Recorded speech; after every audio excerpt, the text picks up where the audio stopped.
Tell me what's your flavor? What's your flavor? Tell me what's your flavor? What's up? What's good, y'all? JD and FD. What's up, bro? How you doing, man? I'm hyped. Yes, sir. I am too. I'm hyped. I know you are. I know how you get down. It's a Sunday, fun day. We're on here talking about many different things. We have some people in the chat room.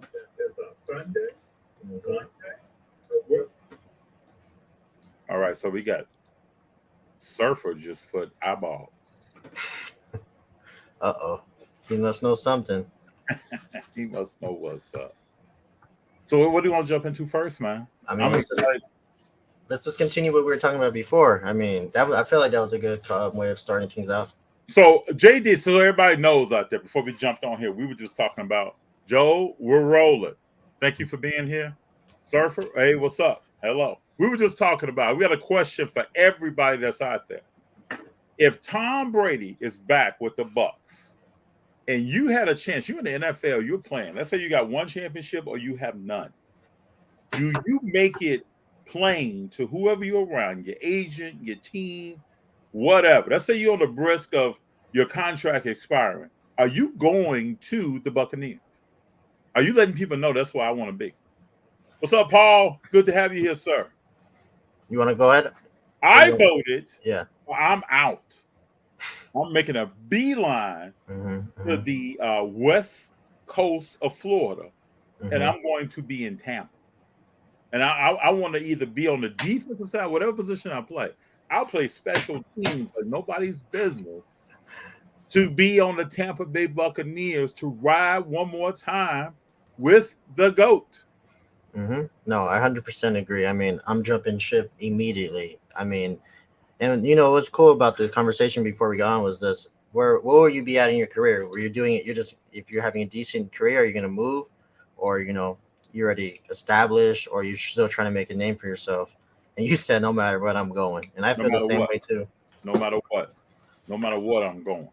Hey, what's up? I love what you collect. Thank you for being here. We're cool. Hey, I want to let everybody know too, right? We try to get better at what we do. So hopefully I look a lot clearer than I have. I'm gonna let my people know. Yeah, you gotta let the people know. Hopefully I look clearer than I have in a while. My family here said, "Hey, let's do something about the clarity of you on a live." So we got a Wi-Fi enhancer. Yes, sir. I'm gonna give y'all the background, right? So hopefully I look a little bit clearer. I feel like I'm the clearest I've ever been in a live, and I'm excited about that now. But Joel said it depends on his position.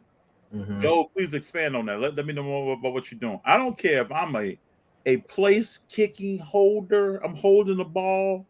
If I'm like second team, special teams, I don't really care what position I'm on the field. I got to go play with Tom Brady. If I play defense, I definitely want to now rush the passer and hit a running back because I know Tom Brady's coming on the field. I 100% agree. I don't care either. If, like he said, it depends on my position, but it doesn't matter. Like you said, just the wisdom that we might get from you're going to get from him, the knowledge, experience, just anything. It opens up tons of doors playing with the GOAT. If you want to go into coaching, you can learn from him, especially if you want to be an offensive coach. You can understand, or position coach, quarterback coach. You can learn, ask questions, and just the opportunity. Imagine you balling that 1 year. That opens up doors, just like every other player in any sport, like LeBron. Or when you play with LeBron, you play with Kobe, any of these players. When you play good 1 year, it's a contract year, teams are going to pick you up just because of what you're able to do. So Tom Brady is just any of the GOATs. They just give you an opportunity that no other player or team could give, especially a team that could give you, because it opens up tons of doors for them. Tons of doors. I would be excited. Beyond belief, I would be excited to be able to go around with Tom Brady, man. When he said he was coming back, again, last week we talked about, when I saw the picture of him walking the sandy beaches of, I think, Cabo or wherever he was at. Yeah. He did not look happy. He did not look happy. So Joe came back and said, "I ain't leaving SD to go to T." Then he said, "LA. I'm not leaving SD to go to Tampa Bay. Period." So I'm gonna expand on this, right? Just for Mhm. me. So let's say I had children, and they were in school, and I played in Cleveland, right? And that was just with Baker Mayfield, right? I'll fly home every week on my off day to spend time with my people, then to get back to Tampa and handle business. I agree. And one more thing I wanted to add up too. If you win a ring with Tom Brady, that adds something to your resume. You're just not FD superstar, NFL superstar, running back, whatever it may be. You're Super Bowl champion, FD running back. You know what I mean? So it winning a ring just adds 1,000 more points to your resume. You may not be a Hall of Famer, but if you win a ring, it probably possibly opens the door for that opportunity as well. So And I would tell people I got one of the eight. Because I never had one before. I'm one of yeah, the eight. Yeah. I 100% agree. You're part of history at that point. Tom Brady comes back last year. Oh, you know what? Last year got a ring. You know the memorabilia you could get from him. It's like, That's hey right. Tom, can you sign this for me? That's You know, right. Can just I have the just cause. jersey? And Can I get the 650th touchdown? yeah, like you know what? Can you sign this card? I mean, just sign it. You don't know what's its worth. So I just I think this goes for anybody. Like I just think who wouldn't want the opportunity? That's like playing with MJ or LeBron or anything like Kobe, whoever it may be. Like why wouldn't you want that opportunity? Because it's more to it than basketball in football and basketball at this point. I And mean, when Brady came back and said he has unfinished business, I don't think he was just like, that's not shock value talk. yeah. He's been in the game too long for this shock value talk. He's actually talking. And I Hmm. believe we're going to see in the next couple of weeks. Tampa Bay is working on something to They got get a plan. some pieces around. You got to think Julio Jones is available. Yeah. Yeah. I mean, I think they had a plan. If Tom wasn't coming back, I was like, okay, maybe they might try to get a quarterback, and they rebuild from there, or whatever they may do. But when he said, "Oh, I'm coming back," I think they just switched. They went back to Plan A. It's okay. This is who we're gonna sign. This is who we're gonna get, and this is how we make our defense or line, whatever they got to do to get better. So this free agency just started. I mean, yeah, there's been a lot of moves, so we'll see. So Joe says Brady is the GOAT, no doubt, but it doesn't guarantee a Super Bowl championship. It does not. It does But it's a not. higher chance of you playing with somebody else. Mm-hmm. And Just I'd rather get put out the playoffs with this dude in my huddle yeah, than than anybody else. Yeah, some of these I other people. I 100% agree. Just because of like we keep talking about the opportunity, there's so much that comes with playing with a great player that a lot of people don't realize, and I think that's the coolest thing about it. Very much so. Very much so. So now let's talk about free agency or what with the Hmm. signings that's been going on. Deshaun Watson, Oh yeah, yeah. I think 200, 200. I've heard 230, and I've heard 235 million guaranteed. That's baseball money, man. I mean they said it too. There, I don't know if you saw the statement. They said they did their research. Back. They really went back and made sure everything's clean. No Oh, they hidden had secrets. to come with that count. They had to, yeah. Yeah, they had to. They said we made sure if he's clean as a whistle. That's what they said. So I mean, if they did the research and they did their due diligence, I don't blame them for putting that much money. Because what are you gonna do with who are you gonna go with? Baker? No. I mean, that's the only quarterback that's available. And guess what? He puts them in that situation, a contending situation too. With Amari Cooper, the defense already going, the running game's really good. So them So they acquiring. have a squad. They have a Yeah, they have a squad. The team. running backs that they have, the receivers that they have, the Mhm. defense that they have, and now you're adding Deshaun Watson to this situation. Yeah, people don't forget he led the Texans to the playoffs with nobody. So I mean, It's us amazing. besides Derek Carr and Lamar, like besides Derek Carr, I'm taking Lamar Jackson or Deshaun Watson any day of the week. So I don't blame him. I honestly Well, don't talking blame. about Derek Carr, Adams is over there now. I know, man. I was ready for this. So basically, Aaron Rodgers took the dollars to play on probably a worse team than he was on last year. Yeah, how does that make? What do you feel about that? How do you feel about that actually? Oh, the first thing I told people that I know is that Tom Brady wouldn't have done that. Tom Yeah. Brady took pay cuts to make sure he had a squad around him to go get after something. Yeah, But Aaron Rodgers, I'm not. It has nothing to do with me being a Bear fan, right? I'm just not a big fan of Aaron Rodgers. Yeah, no, I agree. Similar situation. Tim Duncan a few years ago, he could have took the money, right? But guess what? He took the pay cut. Was able to bring Kawhi, sign Kawhi for a little bit longer, get some free agents. That's what you got to do. So at this point, is winning a ring more important than getting the money? Is your legacy, or is it the wallet's more important? So and Joe's speaking knowledge right here. Green Bay done messed up. No, I 100% agree. I mean, and the crazy part, go to the Raiders. I mean, that's not a bad team, but you know who's jumping up and down? You're a tight end. Yeah, of course. The whole positions team should be happy because no more double teams, no more anything like that. That's exactly what I thought. Anytime you're double teaming a tight end, that tells you your offense is stagnant.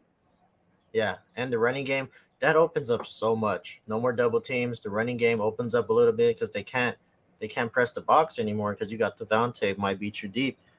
But the crazy thing is, I don't know if you heard, Green Bay was going to match whatever the Raiders were going to pay him. So why do you leave? I don't know. I mean, they're just speculating that they took too. So what I've been reading is that supposedly Green Bay took too long for his contract to get going, right? Instead, they worried about Aaron Rodgers, but at the same time, Rodgers could have been like, hey, you know what? I'm going to take a pay cut. And then once they gave him that contract, I think that was the last straw. It's just like, why would you pay him? And then you still got me to worry about. So Interesting. So let's say Paul said, totally depends on your situation. If you got a wife and kid, you're not leaving your team to play with Brady over an extra couple of $1,000. Totally depends on other options. It does, but Paul, I'm just gonna let you know for me. I'm just telling you what FD's gonna do, right? I'm out. I'm out. On off days and bye weeks, I'm not in Tampa. I'm gonna be with my family. I'm probably gonna be flying people in so I can spend time with them through certain weeks of the season. We're gonna be FaceTiming a lot. I'm gonna be on Skype. I'm gonna be on StreamYard. I'm gonna do anything I need to do to make sure I'm in front of my people. But when I break that session, I'm gonna walk out the door and be in a huddle with Tom Brady or be across the field from him, waiting for the offense to come off the field so I can go in and try to dominate. No, 100% agree. And plus, like you said, Tom Brady, he makes you want to play better, right? Like you said, the defense is going to play a lot harder, knowing that, as long as we get 12 the ball enough times, he might get us a win. Just think what Matt Stafford just did for the Rams. Yeah. You want to have Matt Stafford in your huddle or Jared Goff? No, I'll take Matt Stafford any day. It's not even a question. But it's just, I mean, they believe in Matt Stafford too. I mean, because he's proven, right? Jared Goff had to earn the respect of his teammates in the huddle on that team. I mean, he came in the rookie, so. And there are two groups of people that, if anybody's on here and they chime in, what's up with the love collectors of cars that now Aaron Rodgers has re-signed? I'd like to hear from those collectors to kind of their strategy on what they think is going to happen going forward. Is love still the answer after Rodgers retires? And also, what's up with those people who have invested in Baker Mayfield? Like, what are you thinking as far as those cars? Are those cars just lost? Or one day is he going to be on another team in another starting position? Because he's not going to back up Deshaun Watson. No, he already put his goodbye speech. He already put it on the newspaper like, I'm gone. Thank you guys for the opportunity. So, I mean, who's going to pick him up? I mean, Seattle can make a move on him. Somebody that's willing to take a chance. Somebody will pick him up. I mean, he's not going to go without a job. Somebody will pick him up, but it's just the Colts might pick him up. Somebody. He seems like the quarterback that would play in the Colts system. Yeah, seems like that. All right, we got Joe coming back. Never bought a single Baker car. Neither have I. Love, hold till he gets traded or start someplace else. I can see that strategy. I can see that. He's still young in his career. You don't know what he might do. What he develop into? I think Baker, we know who he is. Yeah. And think about how many games Cleveland could have won this year. Like when they played, one game in particular is when they played the Chiefs. Yeah, they could have won that game if it wasn't for Baker Mayfield. they could have won the game against the Raiders that weird Monday or Tuesday night game. He could have won them because that game was so sloppy. But he had a chance to win the game. He has tons of chances to win. It's just he doesn't make the play to get them to that point. No, he doesn't. And Paul comes back, good knowledge. Yeah. Adams grew up a Raiders fan and wanted to play there. And it's not bad that his college quarterback is in the hub. Yeah, I think that has a lot to do with it as well. I mean, they've been talking about it like the last few years, like they want to play together and all that stuff. So I guess it's cool to make it actually happen. Yes, it is. So let's talk about the Mint Collective. Let me pull up some information here. Y'all bear with me. Let's see. The Mint Collective is coming up. The 25th to the 27th of August. The 27th. I mean, August of March. I'm sorry. Mm-hmm. Let's see here.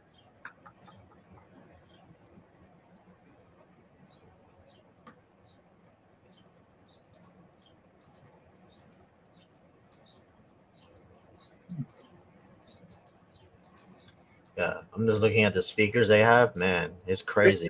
Can you see this? Yeah, I see it. All right, let's go through some. Let's get to the speakers, the schedule. All right, you see all these speakers here. There are things going on Friday. You got a marketplace sneak peek. You got a welcome reception. Then on Saturday, you have a few things going on. Marketplace starts at 8:30. The general public show starts at 9:30.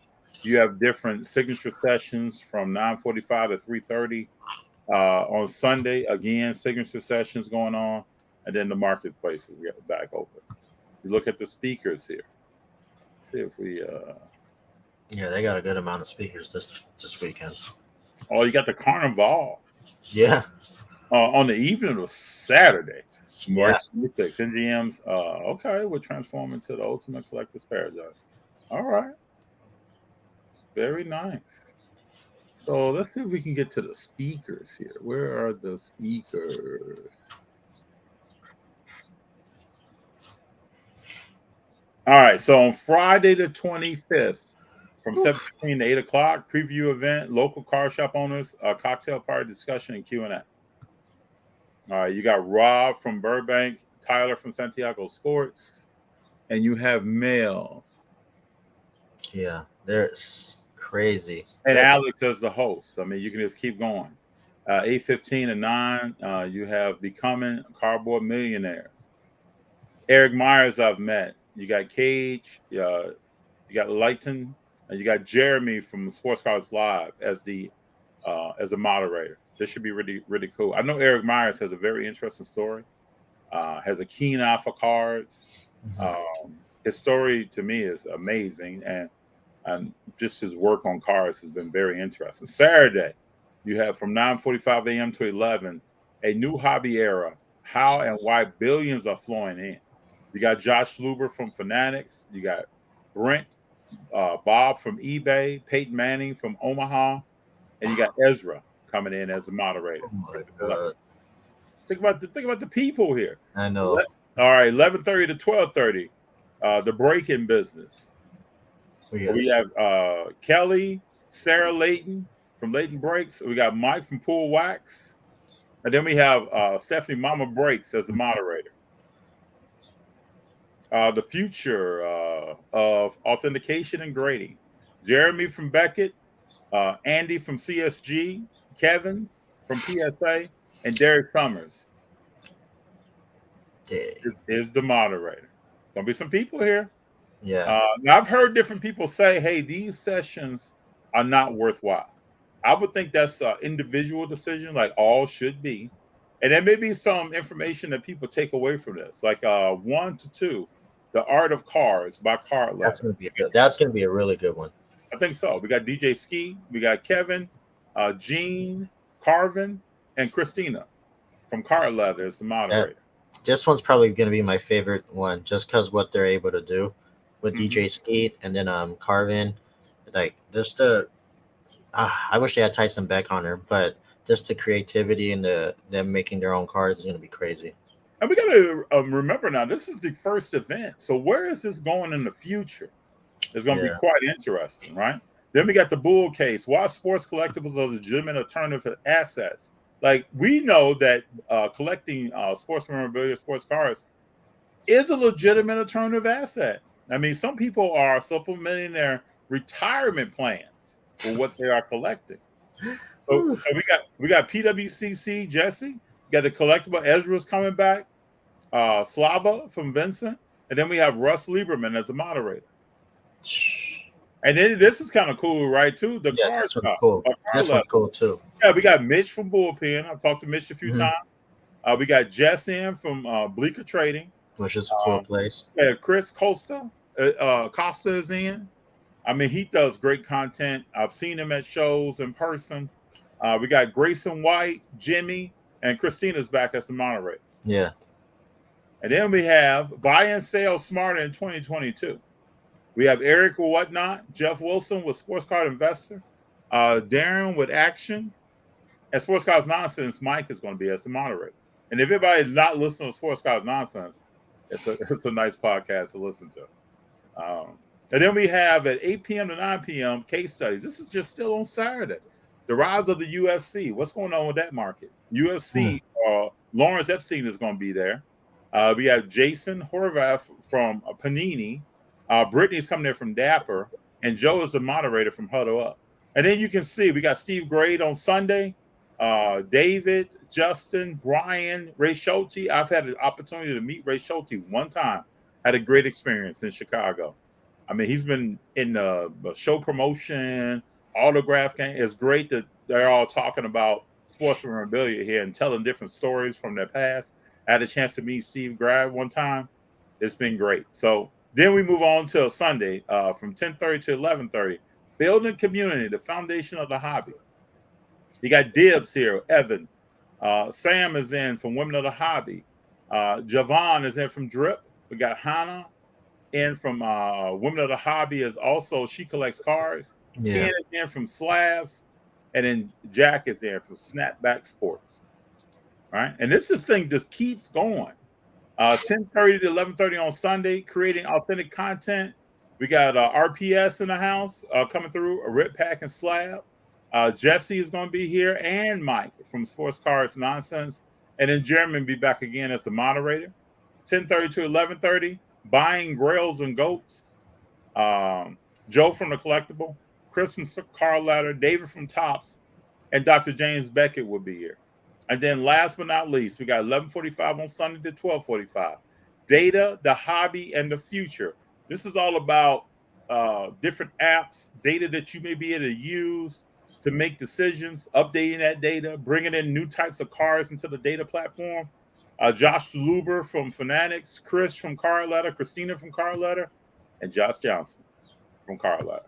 This is gonna be crazy. I think them just the speakers that they have, the topics they're gonna talk about is crazy.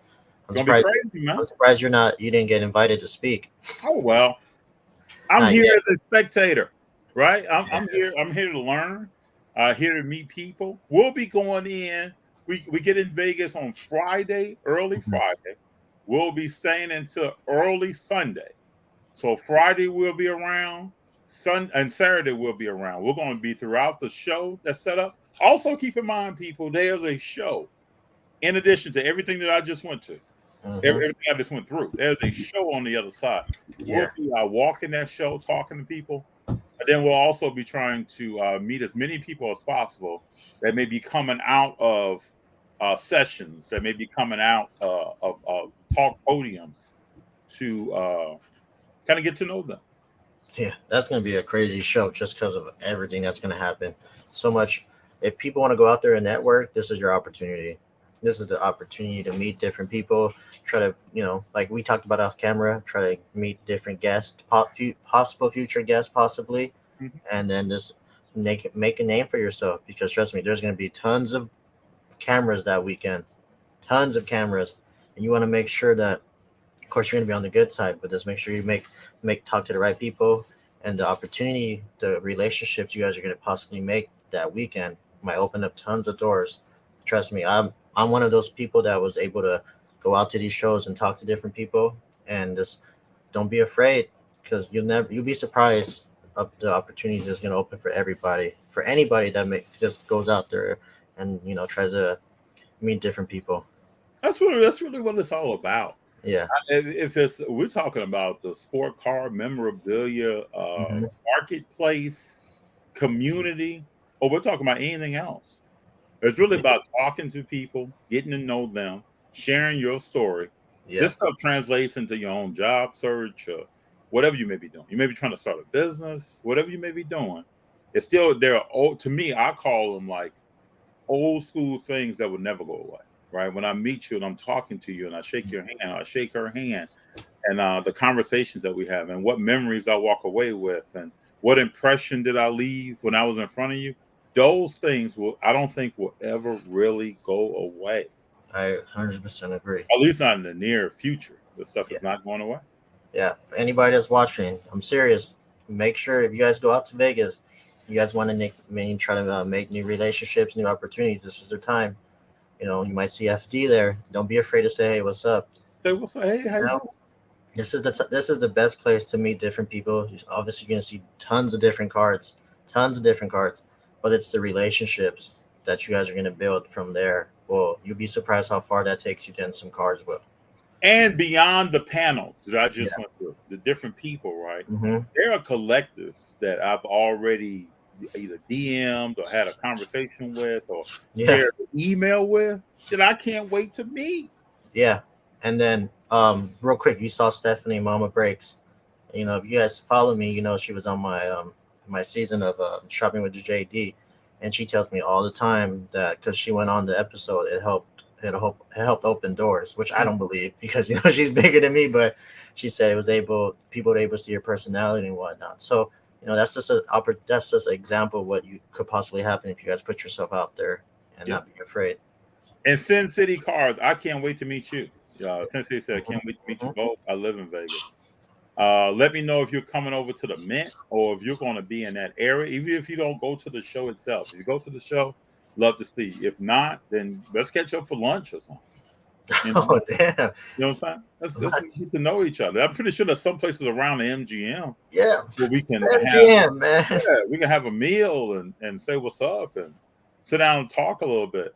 Because we all know, right? This is not just about the panel that I went through. This is about the community as well. Yeah, So, anybody that is around, oh yes, sir. I like to hear this. So yeah, we can definitely meet up, say hello to each other. While I'm in town, just hit me on if you're on Instagram. Let me know or not. You can just hit me up on Instagram, leave me a note, and then we'll meet up. Colorado Sports News says, "Hi all, can't wait to make shows like this or in other states. For now, it's the shows here in Colorado. Then enjoy the shows in Colorado. yeah, I've had JD and I both had strategies of how we're going to travel, and I believe it's always good to have a strategy on any moves that you're about to make or anything you want to do. If there are shows in Colorado, enjoy the shows in Colorado. I've been primarily in LA. We went to the National, but I've been in the Bay Area. We're going to spend some time in Del Mar with Union Marketplace hmm and close to San Diego. So that's kind of where I've been so far. But this Met Collective will be an eye opening, though. It will yeah. be. There's tons of shows. Or my whole thing is, just because it's not a big show near Colorado, you never know what could happen either over there as well. Mhm. Just go in, just take, just be mindful when you guys go in there. It doesn't matter if it's a small show. It's just one person could change everything for you guys. Yep. So just keep. I mean, yeah, sure, you guys not gonna be in Vegas, whatever.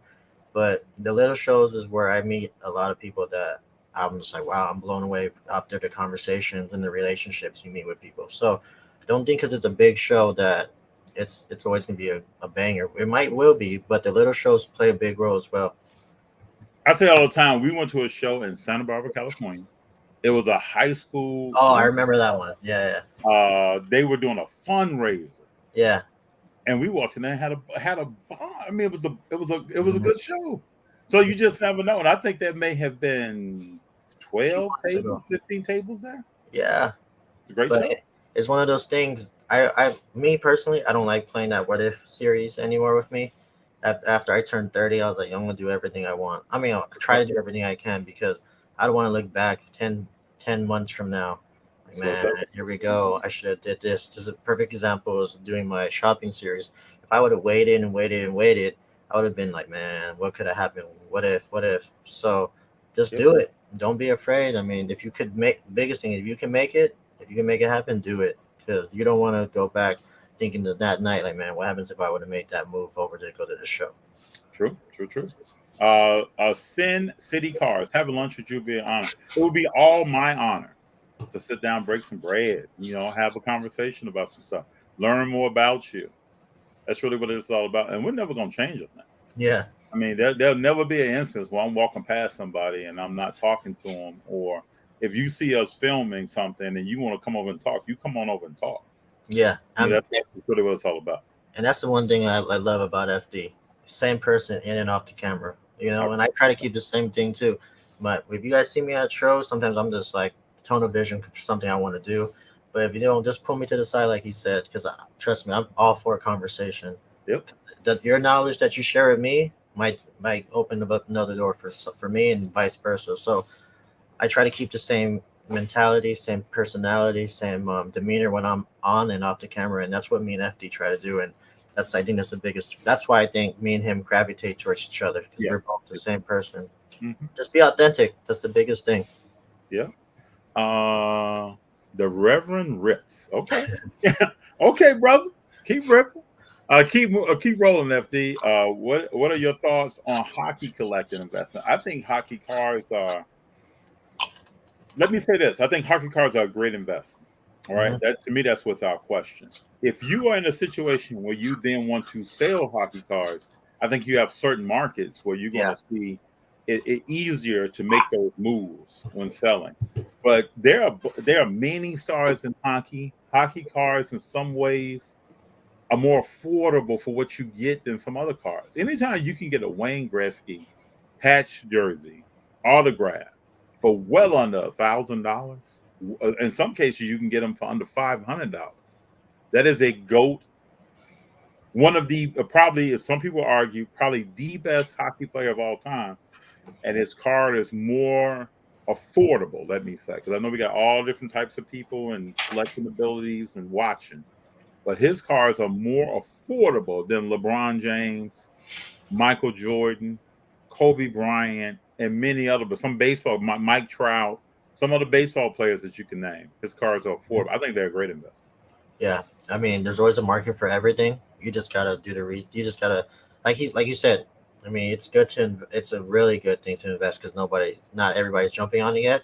But just know the market is very limited to where you can sell. But if you know what you're doing, oh man, you can make tons of money. I mean, when I went to the East Coast, all I saw was hockey. So you just gotta find the right buyer and the right seller as well. And I saw some Sidney Crosby and Ovechkin cards, rookie cards, selling recently. I mean, these are great investments. Yeah. So And I like that question though. Yeah. So also, I want to let the Reverend Rips know and the entire community that's on is that I have a list of goals for this year and next year, and you will see us diving into some hockey. You will see us diving into what's going on in soccer and who is there to invest in. And before the end of this calendar year, I would like to make a soccer investment. That'd be nice. All that kind of stuff is coming. I think these cards are great investments, and we're not doing it for content. We're doing it because this is stuff that I would like to collect. Yeah, same thing here. If I'm buying something, it's because I love it. That's right. I'm not doing it just for the attention. I'm doing it because I feel like I want to share my thoughts and story of why I'm doing it. Mm-hmm. And then, to me, that's what it's all about. G and I were just in the car a little bit earlier, rolling, talking, and we were talking about how I just reiterated how I like to show what I actually do. yeah, What am I interested in investing in? What do I really want to purchase and add to my PC? And rolling with FD is all about really the PC.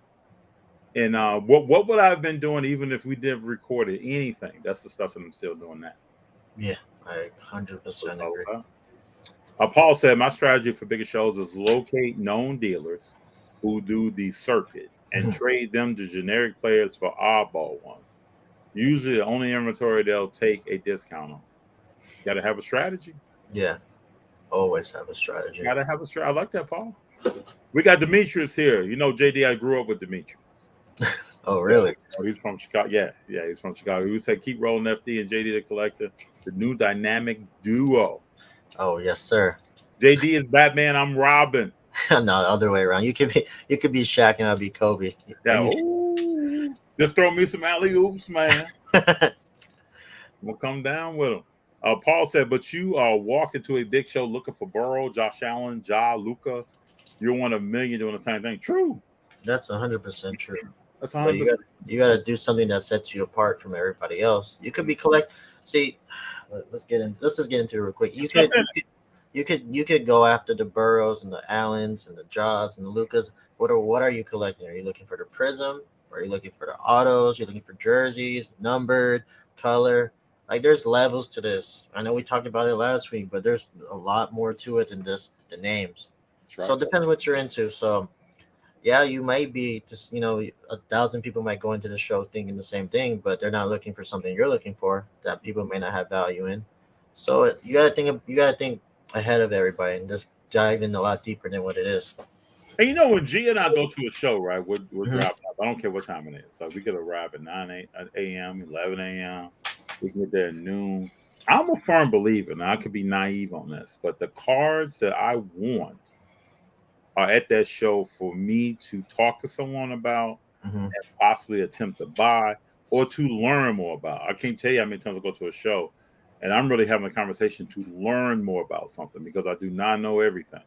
So I believe that those cards are there for me. I also believe that if you have a card that you want, and I've told some people this, that card is yours Yeah. at some point. It may not be today, it may not be next week, it could not even be a year from now. But at some point, if you're patient enough, and if you go through the steps of trying to get that card or other similar cards by it, you're looking for certain players, you will come across that card at some point. We're sitting here right now, right? It's March 20th. There are cards 2 years ago that I know it was out of my price range. That right now, as we sit here and talk, are closer to my price range. So I could have thought at one point I can never get that card. Like that car is going to be on a trajectory and keep going up. But now the market has brought that car back down Yeah. to a zone that I may be able to afford it. And that's on every level. I don't care if the car was 500, now it's 100. If the car was 50,000 and miles at a total that I could try, whatever it may be, if you just believe and be patient and work towards something. Don't think you're gonna grab it right now. Just Mhm. work towards something. It'll all work out.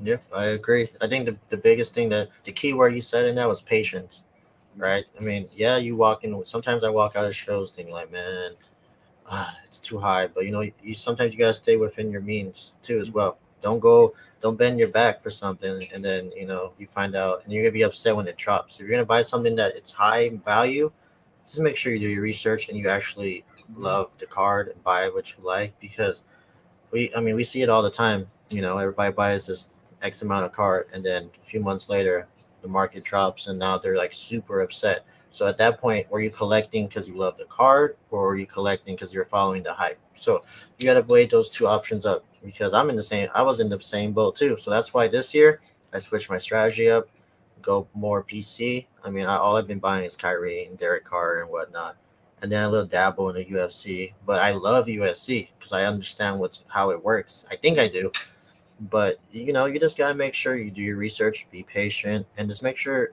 you actually enjoy the card and love it as well. True that. True that. But let me just say this to everybody out there. None of us can afford all the cars that we want. No way, it's not even close. None of us can. So let's just know that. Like walk in the show and be like, oh man, that car's $5,000. It's nice. I would like it. But I can't afford that. So then let's move on to something that will maybe 5,000 in 4 years. No, I 100% agree. I mean, just stay. Me, just there's a comment. I don't know if you want to pull it. It was the last comment. He talked about getting a view on Trubisky. I think that's a good one. Collecting what you like and research, and then it worked out for him. So that's a good example of what he. Good example of what we're trying to talk. What we're talking about. Mm-hmm. Very, very, very true. Very true. Okay, we got Joel saying Mahomes, Burrow, Herbert. Who do you believe in the long term? I don't like none of those three. I mean, only person I'll probably go is probably Burrow because I don't want Mahomes or Herbert going crazy the next few years.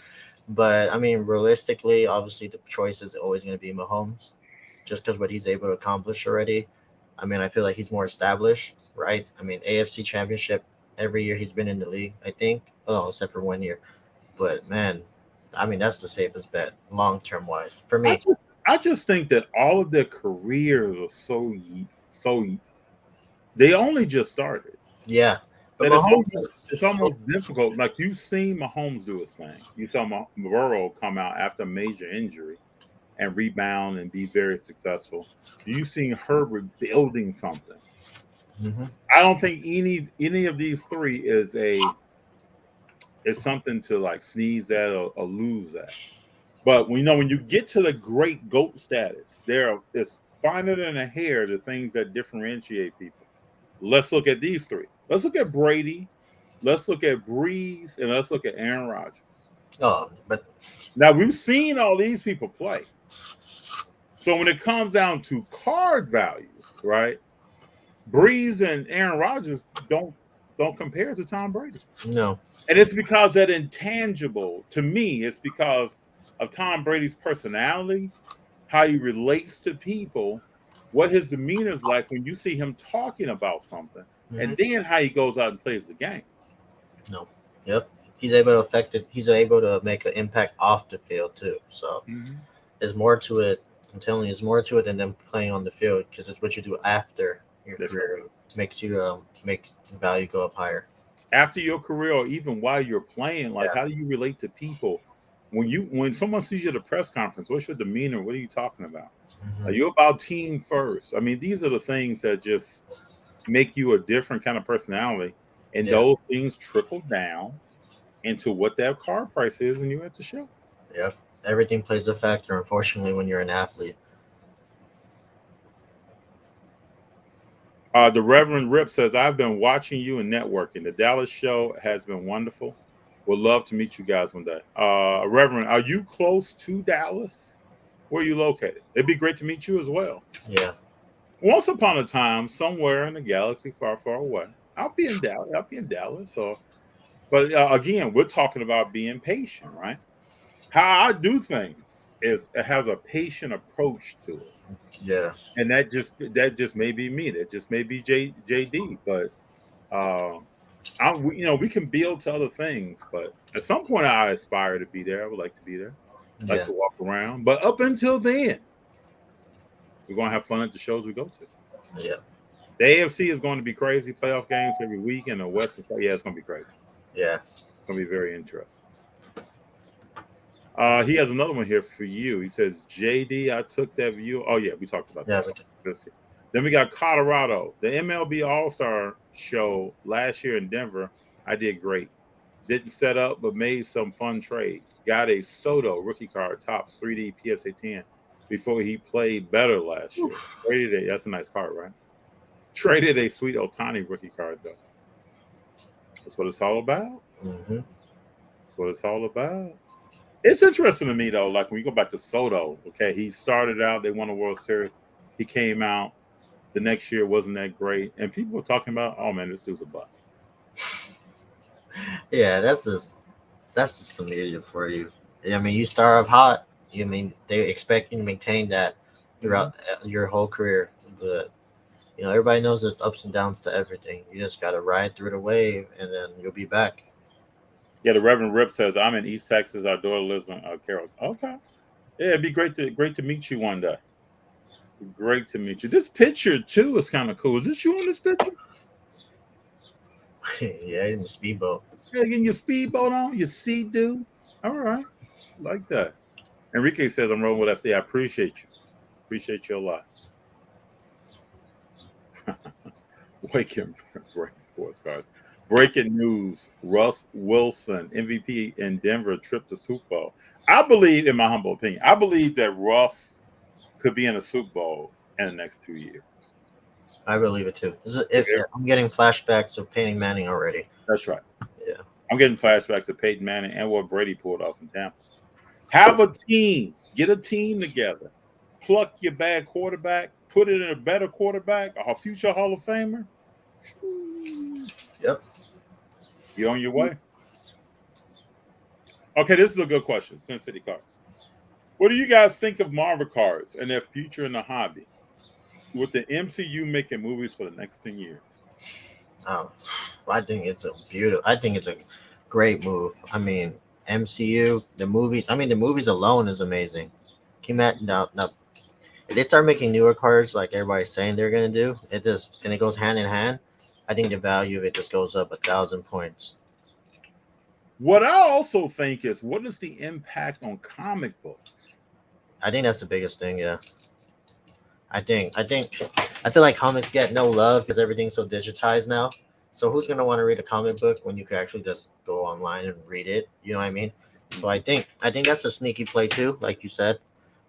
If you guys are looking for something to invest in, I think comics is really a good safe thing, especially if they're established. So I think comics is really good. It'd be interesting. It'd be interesting to see how it plays out. What do Marvel cards do? How do they perform in the next 12 to 24 months? Yeah. What's going on with comics? Will Fanatics or whoever else come out with something that's comic related that's unknown to us right now? Yeah, especially with the new what was it called? Zero. What was it? Something. Zero Cool. Yeah. Let's just talk about Zero Cool. Yeah. What did you think of Zero Cool? I think it's game changing, right? Mm-hmm. I think I did my research once you told me about it. I was on the freeway just reading, just trying to figure out any information I can. What they're trying to do is they're trying to cater to artists, global leaders, I guess politicians, whoever it may be. Mm-hmm. They're trying to cater that, trying to go hand in hand. They're trying to make cards for them. Because did you see Luber on a couple of nights ago with Jeff? No, I didn't watch that one, but I saw the Luber was saying the exact same thing you're saying right now. Yeah. What the purpose of this was. And I feel like that's the market. And every video I've seen so far, they kept saying it's a market has been untapped. So can you imagine Drake making a card or anything like that? I mean, once the guy Carvin did one with the Weeknd already. So I think that's the approach they're trying to go with. Yep. I think it's that Weeknd card. Yep. Yeah, I think it's crazy, especially with artists getting involved, global leaders. I don't know how they're gonna do that. I guess president. I don't know. Celebrities. So I think what they're trying to do is really good. Plus, they just dropped the Gary Vee thing. Did you see the cards? Yeah. Yeah. So, have you seen what the box price has changed? No, I didn't see it. Oh well, let me read something to you, bro. Yeah. But I know. So I read they had 1,000 boxes drop, but they gave 200 away to their friends and family. So initially only 800 was able to get distributed to the public. So that was pretty cool. Mm-hmm. But I saw on Card Ladder today. I get some data. You know, I have to run with the data. Let me just read you this. The 2020, and this came out today for everybody that's on Card Ladder. You're getting this, and this is no plug for Card Ladder. They don't sponsor the show yet. Not yet. Right? Oh yet. man, don't worry. I'm good with Card Ladder. Ever since I've been doing my series, they've been reposting it. So I think I could try to talk to them. And they have good information. There's good information. Like this right here says the 2022 Zero Cool V Friends Series 1 trading box sealed, population of 1,000, established a record high when it sold for $16,999 on March 19, 2022 via fixed price with eBay. The box sold for $2,150 on March 10th. 10 days ago when it came out. It's up 690.70%. That's $14,849.99 and has sold 38 times since. Now let me just say that let me share what I'm thinking, right? And what I was thinking early. For all of those sports card investors out there that's like, man, this is silly, man. Why would they do V Friends? I don't know why they would do that. All I will say is the product's not for you. Yeah. The product's not for the. And Luber, when he was on, talked about they didn't release this product for sports car. This is about mass appeal, right? This goes back to the old rap song. I don't know if anybody knows the old rap song, Mass Appeal, or about Gangstar. Does anybody know that? This is about bringing in more people into something that's shaped the same way as a sports car, as a Pokemon card, as a wrestling card, anything like that. It has the same shape to it, same dimensions, but there are going to be different things on it. They started out with V Friends. This was like the ultimate 1,000-box market research campaign. Just think about it like that. Who is going to buy this? Let's learn more about them, what they may like. Gary Vee was the first person up. Let's release these cars. And then they put on their website that they're all numbered and what the numbers are. And then they said too, it's always going to hold value long term too. Sure. So Gary Vee autographed a few of them. Some other ones were short printed. They tell you on the website what the short print is, so you already know this is not overproduced. It's produced to a certain level. They tell you how many boxes were made of this, so that just automatically drives demand to those people who. There were some people who collect sports cars that made the purchase, but this is really geared towards those people that don't know yet. They're not buying the Kobe card, right? They're not watching the show. They don't do that, but they're interested in something. So let's find out how we can grow that market. And then I gotta believe, right? I go back to like stuff I learned in school. I gotta believe that once you grow that market, then you start to put out material and collectible items that's geared to that market, but also has some sports in it.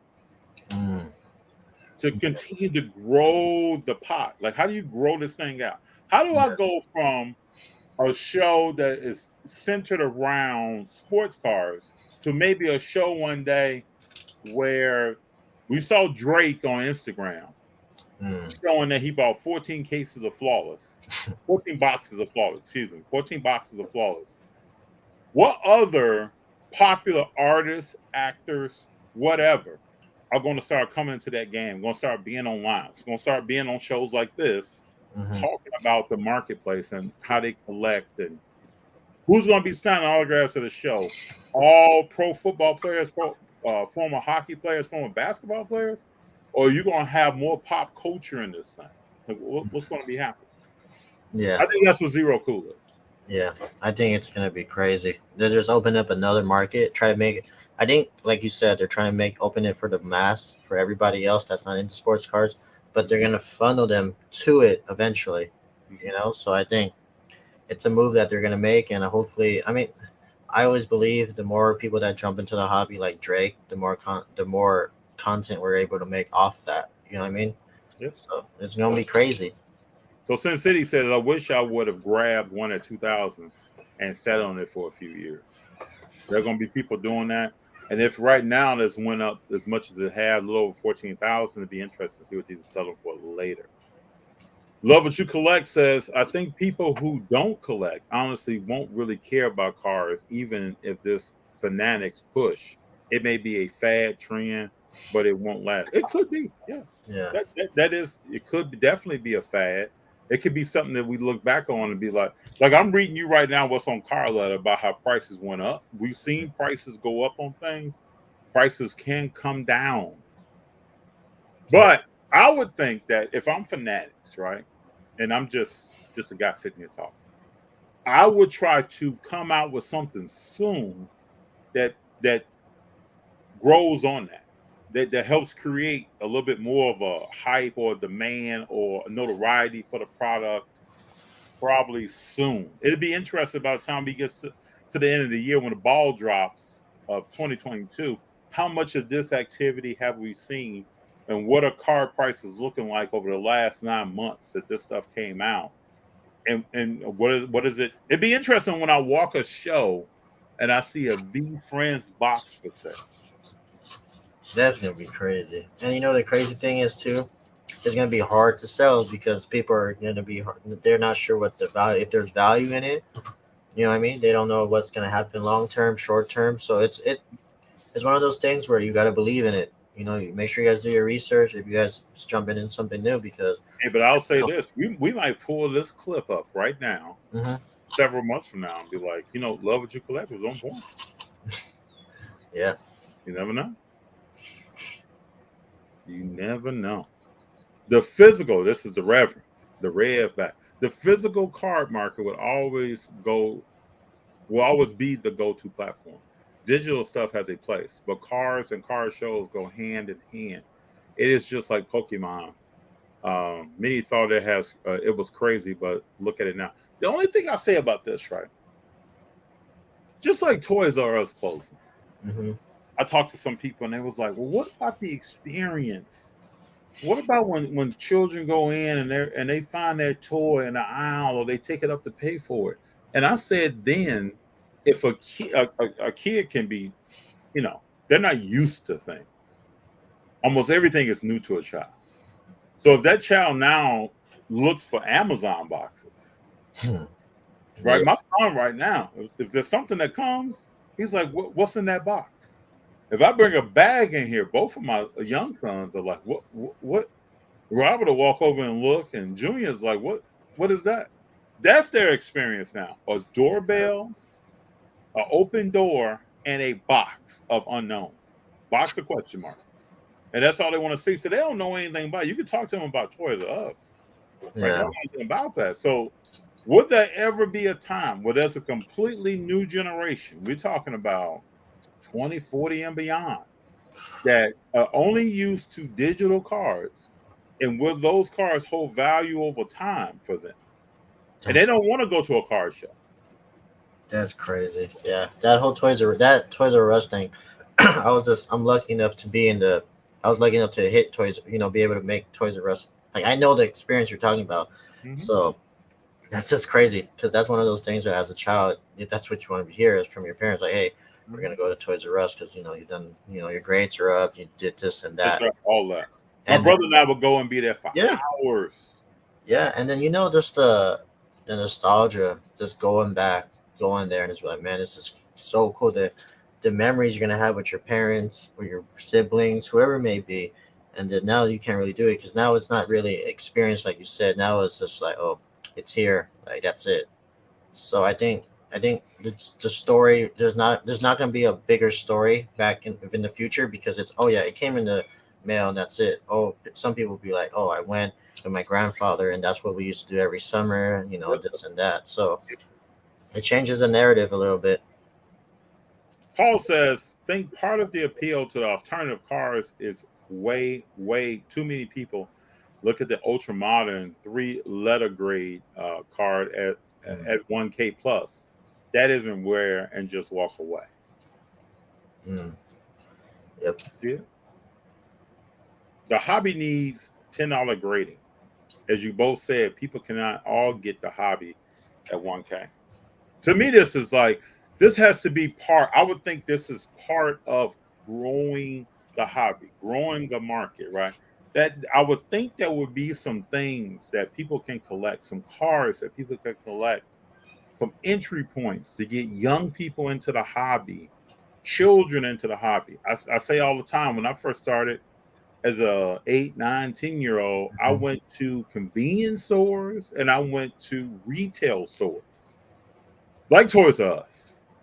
Yeah, Toys R Us sold cards. yeah, I I agree. would be there buying cards. That's how I started. So if you're 8 or 9 years old and your parents can't afford to give you dollars in abundance to go buy cards, like, what do you do? Yeah, What do just you start at? Do you know anybody? Like, seriously, where does that person start at today? it's tough. It's really hard. And I've Hard. talked to younger collectors who have been collecting for like 2 or 3 years. They may be between 10 and 15. And I've talked to them at shows, and they'll come up with a PSA 8 or somebody, PSA 9, even a PSA 7. And I'm like, well, I know most people don't want this. So it's hard for me to move this and move up. What Yeah, do the kids do who don't even have a graded card, who's never held a graded card in their hand? yeah. What does that kid do? Yeah, and it's a lot harder now too. it's a lot harder trying to start as a kid because, like you say, you gotta wait. Even if maybe your parents can't afford to pay, get you something. Uh, I don't know. I don't even want to. I can't even imagine that feeling growing up, knowing that like, hey, this LeBron's like $300. Like what? At what point? Like, how is that even fair for the younger collector? Not at all. I just, I don't. That's to me that's scary because I got two young girls. So me trying to introduce them to the hobby in the future, it's just like, man, it's really gonna be really, really, really hard with that. Especially with the if hopefully the market corrects itself and it gets a little bit, um, prices drop down a little bit, but still, can you imagine a 5, 7 year old like, oh, I love LeBron, I want his rookie card, but it's you can't. You're gonna break the bank for that, especially if it's graded. So then you have to think alternatively, like what can I possibly buy that will hold value for me for LeBron? And kids don't even really care, honestly. They don't.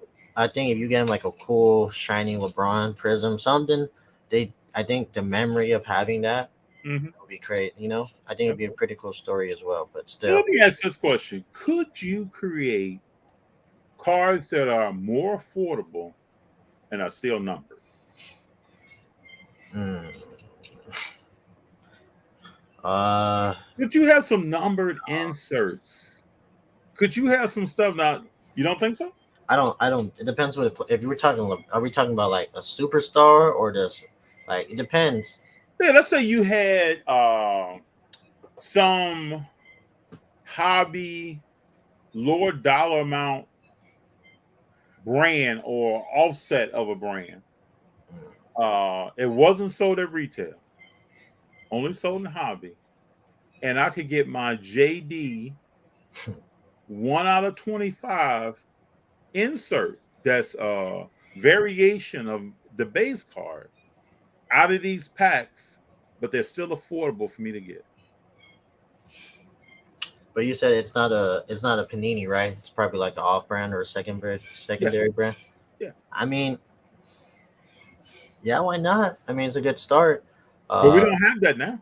I know, but I think that'd be a good start for younger investors. Just And to I'm talking about very affordable. I know some people may start talking about some stuff that is sold that is numbered. I'm talking about extremely affordable. I think that'd be a good idea to start. Just cause, yeah. See, but that's the thing. You don't know what the future is gonna be. Maybe that brand you bought, the secondary brand, might be bigger than Panini down the line. Could be.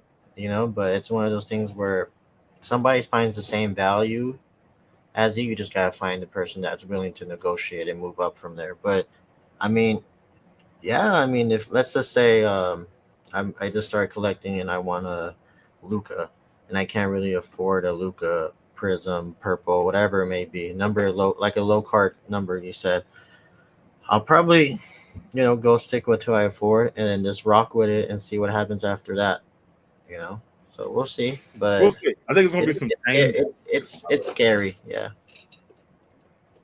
Wake and Bake said, "I don't want to grow up. I'm a Toys R Us kid." Now that was a song. Yeah, that was a good I time. used to walk around the house humming that. Yeah, Man, Toys R Us was such a great childhood yeah. memory. You ain't that That's right, that's the Sensei? best thing ever, man. The Reverend Rip says, by the way, 57 and been in the hobby since 1990, on and off. Mm. Pleasure to meet you, sir. Pleasure to meet you. Can't wait to meet you in person. It's crazy how fast Wake and Bake. It's crazy how fast things can change and still remain the same. It's all good. Just enjoy the journey. Blessings, blessings, blessings. Peace, love, respect. The Yeah, journey is where it's all at, though. yeah, At least to me. I was always a collector over investor. I ripped a lot of product. The last 2 years, prices have made me lose the ripping fund. So the Reverend, I used to rip a lot early 2000s, 2002, 2003, 2004, and then I stopped ripping because of prices going up and the probability of getting out of the packs that I wanted. yeah. But I think ripping back then, there was no social media, right? I mean, what you have? You had Facebook, maybe Twitter, but the power of social media is crazy. It has these kids thinking they can't get into the hobby, like we're talking about. But imagine no social media, like the power of social media, people just ripping for fun. You know, now people are like, oh, you ripped that box and you didn't get nothing out of it. You know, so I think, unfortunately, social media plays a role in everything that we do that makes the decision. So I think back then it was a lot easier to rip without getting scrutinized, as you would say, like True. 2003. You don't get a LeBron, you get somebody else. You know, you post it online. People are like, why would you do that when you could buy the card? So I always feel like social media plays a pivotal role in the hobby in general. Mm-hmm. Nikki Ryan. No, thank you, Nikki, for being here. After you let us know when you're in Dallas, we will be there. Or I'll let you know in plenty enough time of when we're gonna make a trip like that. Hmm. I may not be into 2023 or something, but I would definitely let you know. You gotta be patient, JD. You gotta be Yeah, patient but with these things, you know. Dallas is always going to be there. So I feel like, of course, that's one to be my I want to go, but they already have a schedule of what's happening already. Mhm. They have a schedule of dates for the next month to the end of the year. These Yep. shows like Min Collective, it may never come back. The Bay shows, it may never come back. The shows might And the get Bay shows are very nice. I know that yeah, Dallas is nice. The Bay shows are very nice. yeah. I can't And wait. I'll also say this: I know the Dallas shows are great, right? But there are parts of the country that have zero shows. Yeah, So if you're living closer to Dallas, let's say you're in Alabama. I don't know how many shows they have in Alabama. I haven't seen a lot of them. But if you're in Alabama, will be the place to be. hmm, It's a large market. You got people from all over the country there. It's a great show to be at. no, I I agree. can definitely understand why Dallas is very popular and well visited. I mean, it just all makes sense. Never Mhm. heard anything bad about the show. I think it's a phenomenal show from what I've seen. Um, okay, the Reverend said I gave two middle school kids base Mahone cars after seeing them dressed like him Halloween, and they got pumped. I think 10 cars each. Growing up, that's what one by one. That's the kind of stuff that makes a difference. Yes, it does. It makes a huge difference, especially for the kids thinking that they got a Mahomes, and it's just like it'll probably spark something for them. Like, man, I got a Mahomes card. Like, let me try to get more Mahomes cards and stuff like that. Joe says, then the sneakerheads buy all the boxes and sell them 10 Yeah, times higher. that's The true. sneakerheads, huh? Is that what they do? I mean, yeah, I'm sure they do, but it's everything's a phase in life, right? So you just got to go through it, and then, luckily when I go to Targets randomly, they're still there because it's harder to move them now because they drop bundles now. But I mean, yeah, that's the problem. The market. My son is 28, the Reverend. My son is 28 and saved all his Pokemon stuff, first edition. He's now back into Pokemon. Interesting. Sitting Yeah, on first edition stuff, huh? that values there. Nikki, Jason, what's up? I agree with the market being too high for kids to get into the game. You have prospects that are not proven, and the cars are thousands of dollars. Yeah, I mean, I was just exchanging some messages with a few people, and we were talking baseball and talking prospects. How many of those prospects pan out? Mm, We know Jason Dominguez cars were through the roof, and he had never played a game. yeah, that's crazy. That's And where the market is going, man. yep, Some of us, I mean, a lot of us, I'm going to be priced out of stuff before I can even get into it. That's what it's going to be. insane. I mean, really like hitting the lottery, right? If you got that right prospect and you came in early, like it was. I was watching channel today, MLB channel, and they had the top 100 future baseball players / prospects. If anybody out there they should go watch that. That was an interesting thing to watch. I sat down for about 20 minutes and watched that this morning. Yeah, You'll hear every player from every team. If they're in the minor leagues or if they're coming up this year, it was good to see. This is Colorado? Does a pitcher throw over 400 strikeouts this year? How many pitchers over 100 Ks this season? Oh, excuse me, 300 Ks. dang. I don't know.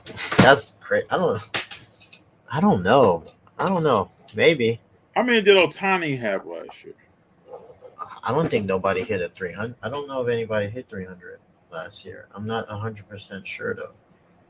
Let's look.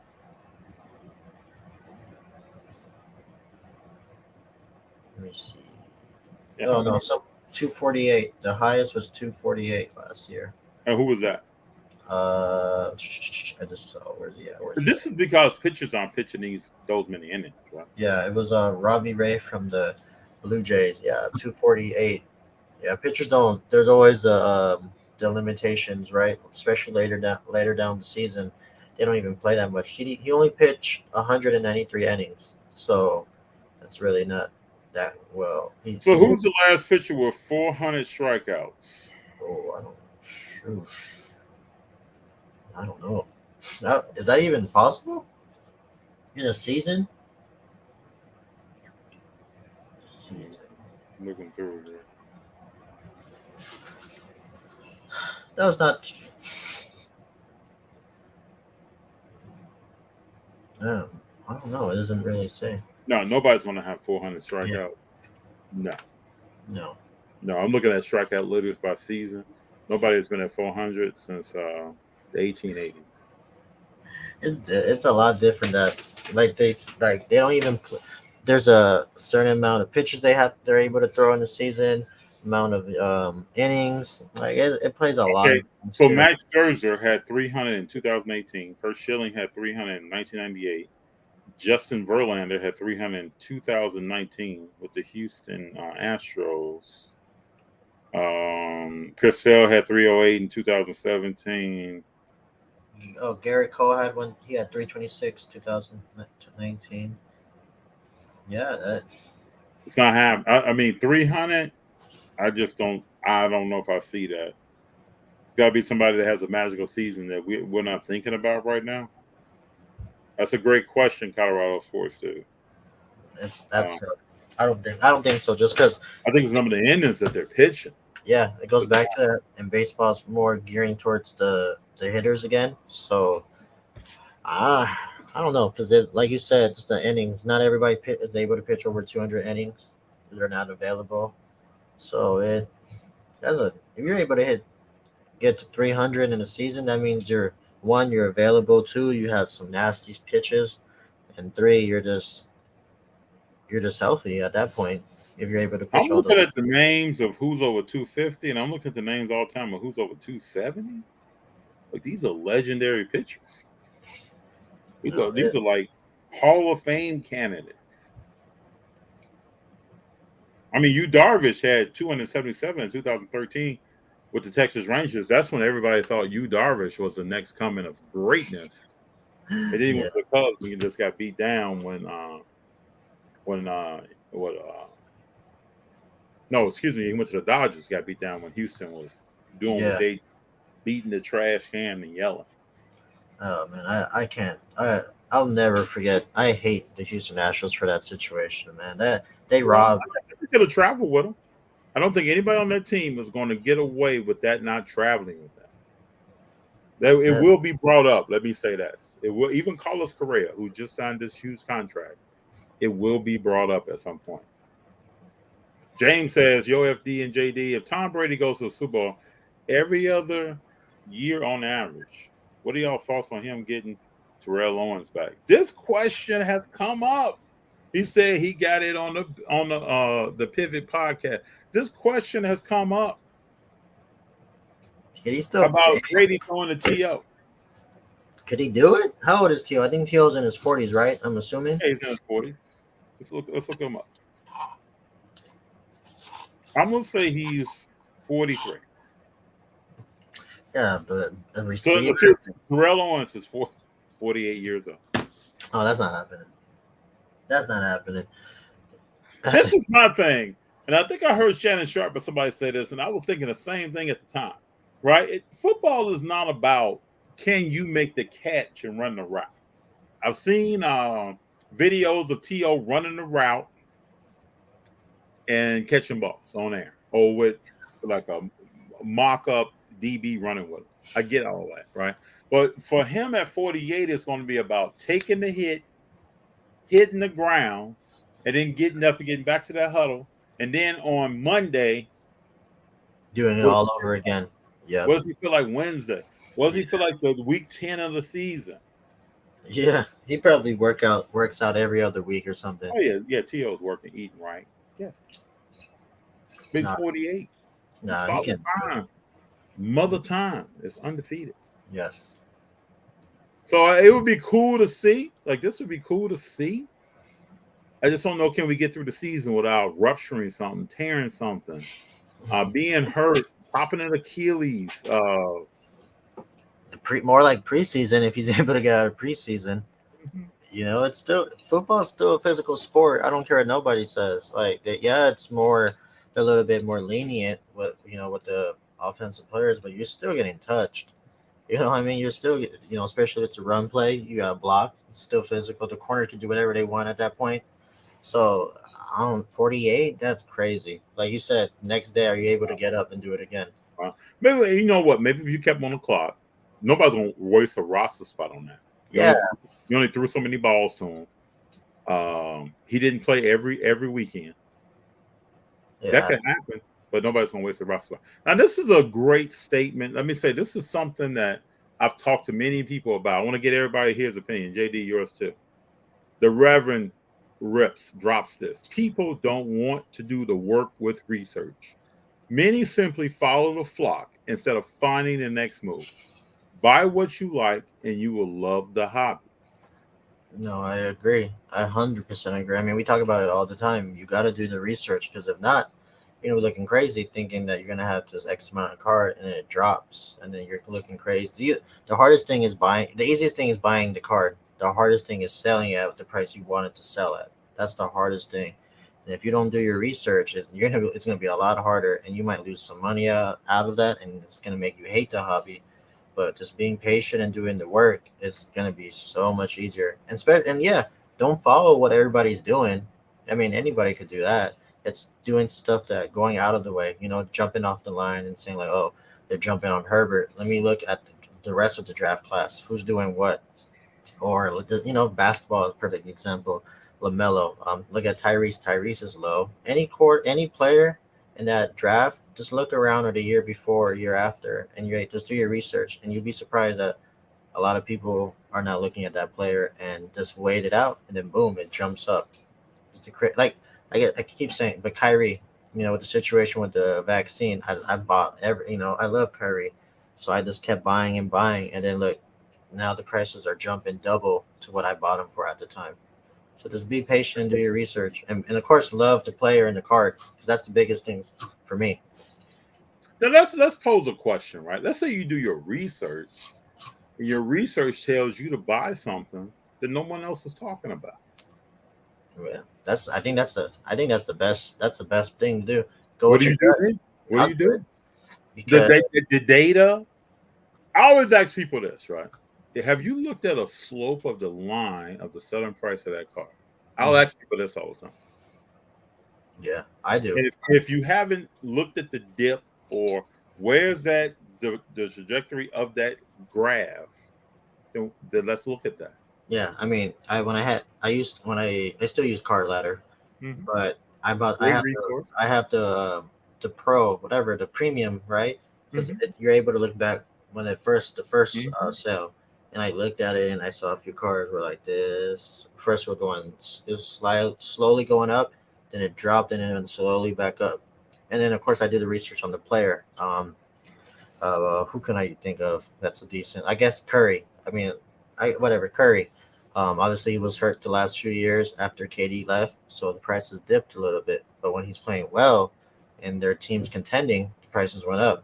So that's a good example of buying, looking at the dip as well. Clay's a good one. KD.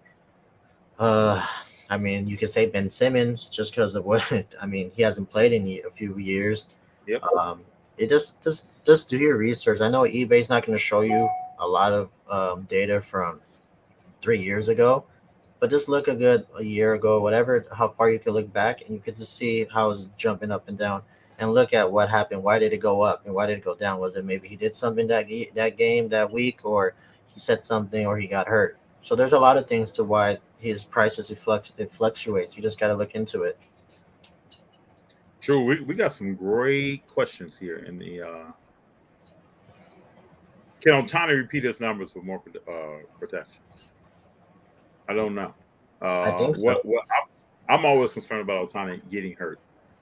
If Trout and Rendon, I think that's his name, could play every game or close to it, yeah, because now you ain't got to really worry about Otani. You got to worry about the real best player on that team, Trout, and all the attention is gonna go towards Trout. So yeah, I think he could do it. But the biggest thing, like you said, is just being healthy. You know, availability is the best skill that you could have. That's right. That'll help you get your numbers up. The days of pitchers getting 300 and over. I agree with you, Joe. Just looking at the data that we like to go to the data. Just looking at the data that we just looked at, 300 is rough. I mean, if you get to 250, you've had the bomb season. You get to Yeah, 270, legendary. So yeah, yeah, they don't go with a complete game anymore. It's not happening. Sin City said it's not possible. I agree it's with her. definitely not possible. Nikki Ryan, with the emphasis on bullpens, you will not see many 300K seasons anymore. Speak on That's that, brother. Great that's knowledge. a fact. Because 5 innings, you're out. You're Yeah. out. We're going to bring People in more. somebody fresh. Yeah. Yep. Art says, is this the year the Angels make the playoffs? I surely hope so. I hope We so. have to get Mike Trout in the playoffs consistently. Yeah, he changes everything. When the last time he made the playoffs was against the Yankees, and I was scared every time he batted because he could hit a home run. You know, he could hit a double, a simple single to turn to a double. You know what I mean? He's just a game changing player. Mm-hmm. Colorado sports dude. There seems like there's at least 10 pitchers that could hit 300 this year. I think Nolan Ryan got close. LOL, high 300s. I think 370 something off memory. Yeah, We'll see. The way that managers play their pitches is not possible anymore. I don't think so. it's true.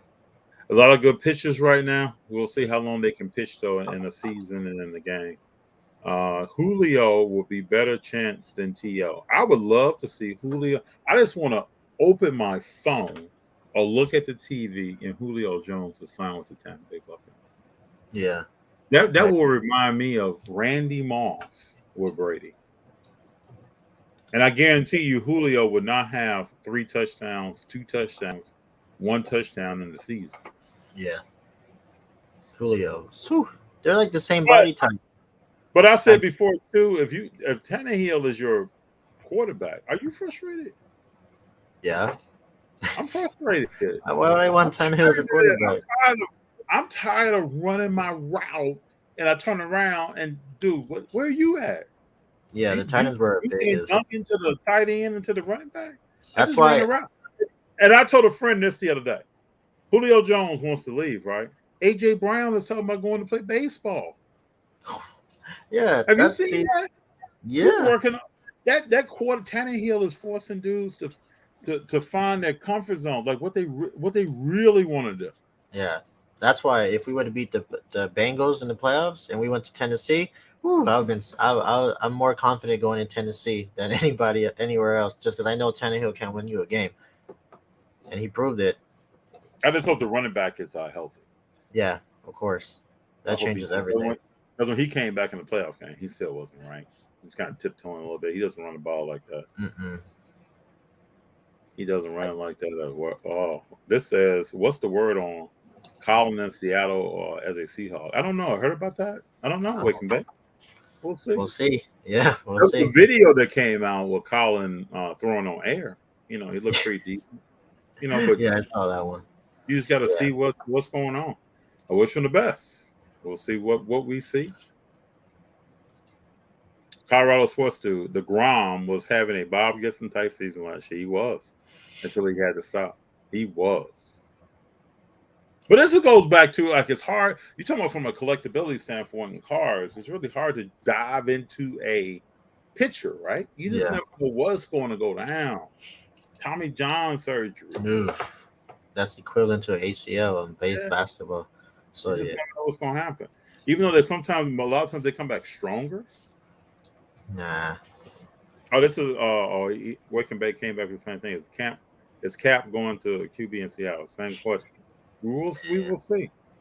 It'd be cool to see him again. The Giants fans will likely have Davis Webb as a placeholder for Jones because Jones cannot have contact drills until August. That's crazy. I hope they get Jones some protection.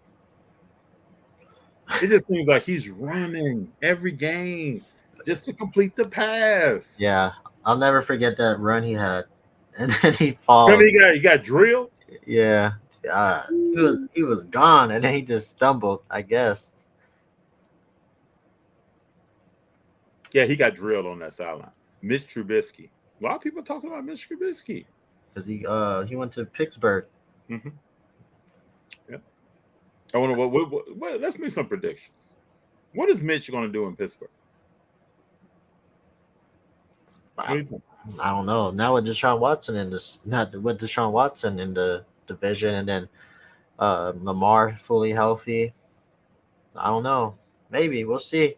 Who else is it? Oh, the Bengals. Nah, I don't know. That that You're writing the Bengals off. They just went to the Super Bowl. You writing them off? No, I'm saying like I don't think the Steelers are gonna make noise Oh like no, still that. not doing that. Yeah, They're not doing it. Zion, at least I don't think so. Zion, keep on Zion, wake and bake. That's a strategy. That's a strategy. I mean, his cars have dipped. there's a lot of Zions though. You just gotta get the right Zions. You just gotta get the right. You don't not buy the Prism base. Buy something else. Set you apart. Because when Zion comes back, once he touches the ball, the price is gonna go back up. If he does something crazy like a 360 dunks on somebody, prices go back up. 'Cause that's Now, how. some people may ask the question out there: why is Zion so popular? When is the last time you seen a man of his size with the Oh, agility, the bounce, and everything that he has? I social media. I can tell you that. I'm gonna tell you that right now. A Okay. 15-year-old, a 15-year-old being on my Instagram feed, dunking, doing crazy 360 dunks in high school. Of course, he's gonna get the same attention because I mean, I love when he came out when he went to Duke. I was like, man, this guy's crazy, and I love Duke too. So I just think social media pumped him up through the roof, through the roof. Oh, he was a grown man in high school. He was a Yeah, grown man in every the sophomore. anytime I opened up my social media, Instagram, Twitter, whatever it may be, he'll pop up doing something crazy, and the angles they had him doing it is just like, dang, this guy's floating in the air, and the way he dunks too, the way he dunks is just With like power and fun. power, this effort. I remember when he was in Duke, they got a steal. I don't know, he only took a step, 360, and it was like it was nothing. You know that he is something else. That's the power of social media right there. Yeah. Feed the gods. I'm a collector only. I always have to see why the top 3 to 5 of each player I'm trying to collect. Doesn't matter which sport. Something with Pokemon and other TCG. I get that. I get that. Yeah. Sin City. I just bought a lot of Atomic Refractors of 2021 Topps Chrome Star Wars Galaxy. Yeah, Star Wars is the play. Star And Wars great. is the play, FD. I'm Yeah. telling you. Yeah, I sent them off all off to SGC. That's very cool. That Sin City. Please let us know or what grades you get back and what cards did you send. Like, Yeah. um, Especially. send some pictures in or something. We'll bring it up on another show. I Yeah. like to keep this Star Wars conversation going, Star Wars along is with the play. Marvel and other stuff too. But I love to understand more about that Star Wars market. Wake and Bake. One of Alter Ego is Wake and Bake. I love Bob Marley. Great collecting Bob Marley cards. Ripping for Aldo. Okay. All right.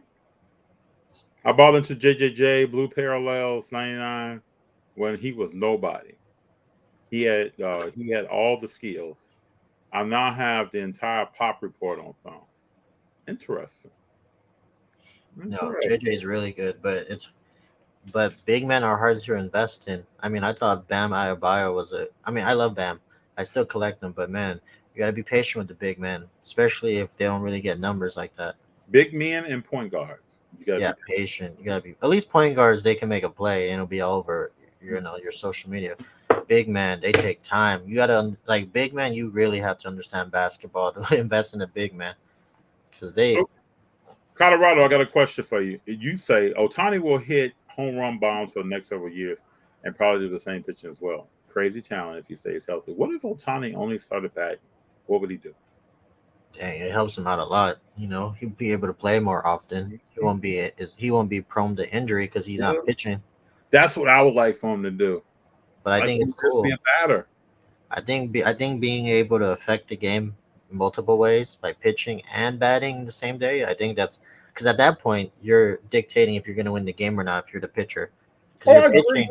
you're I agree. pitching, and then you're going to hit. So if you shut them out and you hit a home run or RBI, it's a 1 run game, and you win, you're obviously the MVP because at that point you hit the only run and you possibly pitch a complete game.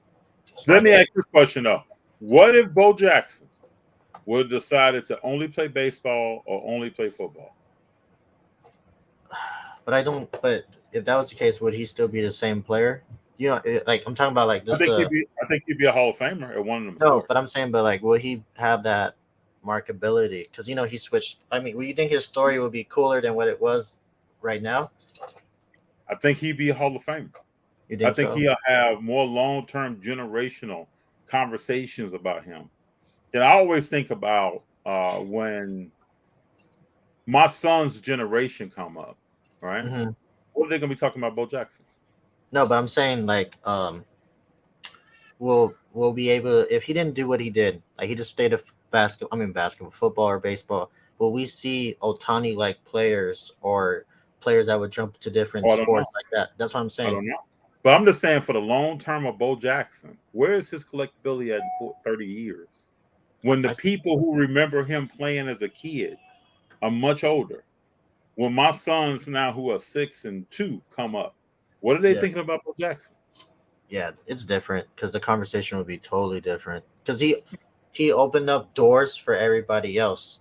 What he did, right? So, but if he didn't, will we see these I two player sports do it? mean, So yeah, Dion did something similar. You don't see a lot of this. yeah, Brian you don't Jordan, you who don't played see with it the like that. Atlanta Falcons and played with the Atlanta Braves, he did it. Yeah, so I think he affects he makes he's gonna make an impact either decision he would have made, like you said. Now I respect, there's a part of me that I like the way Bo Jackson did his own thing, Hmm.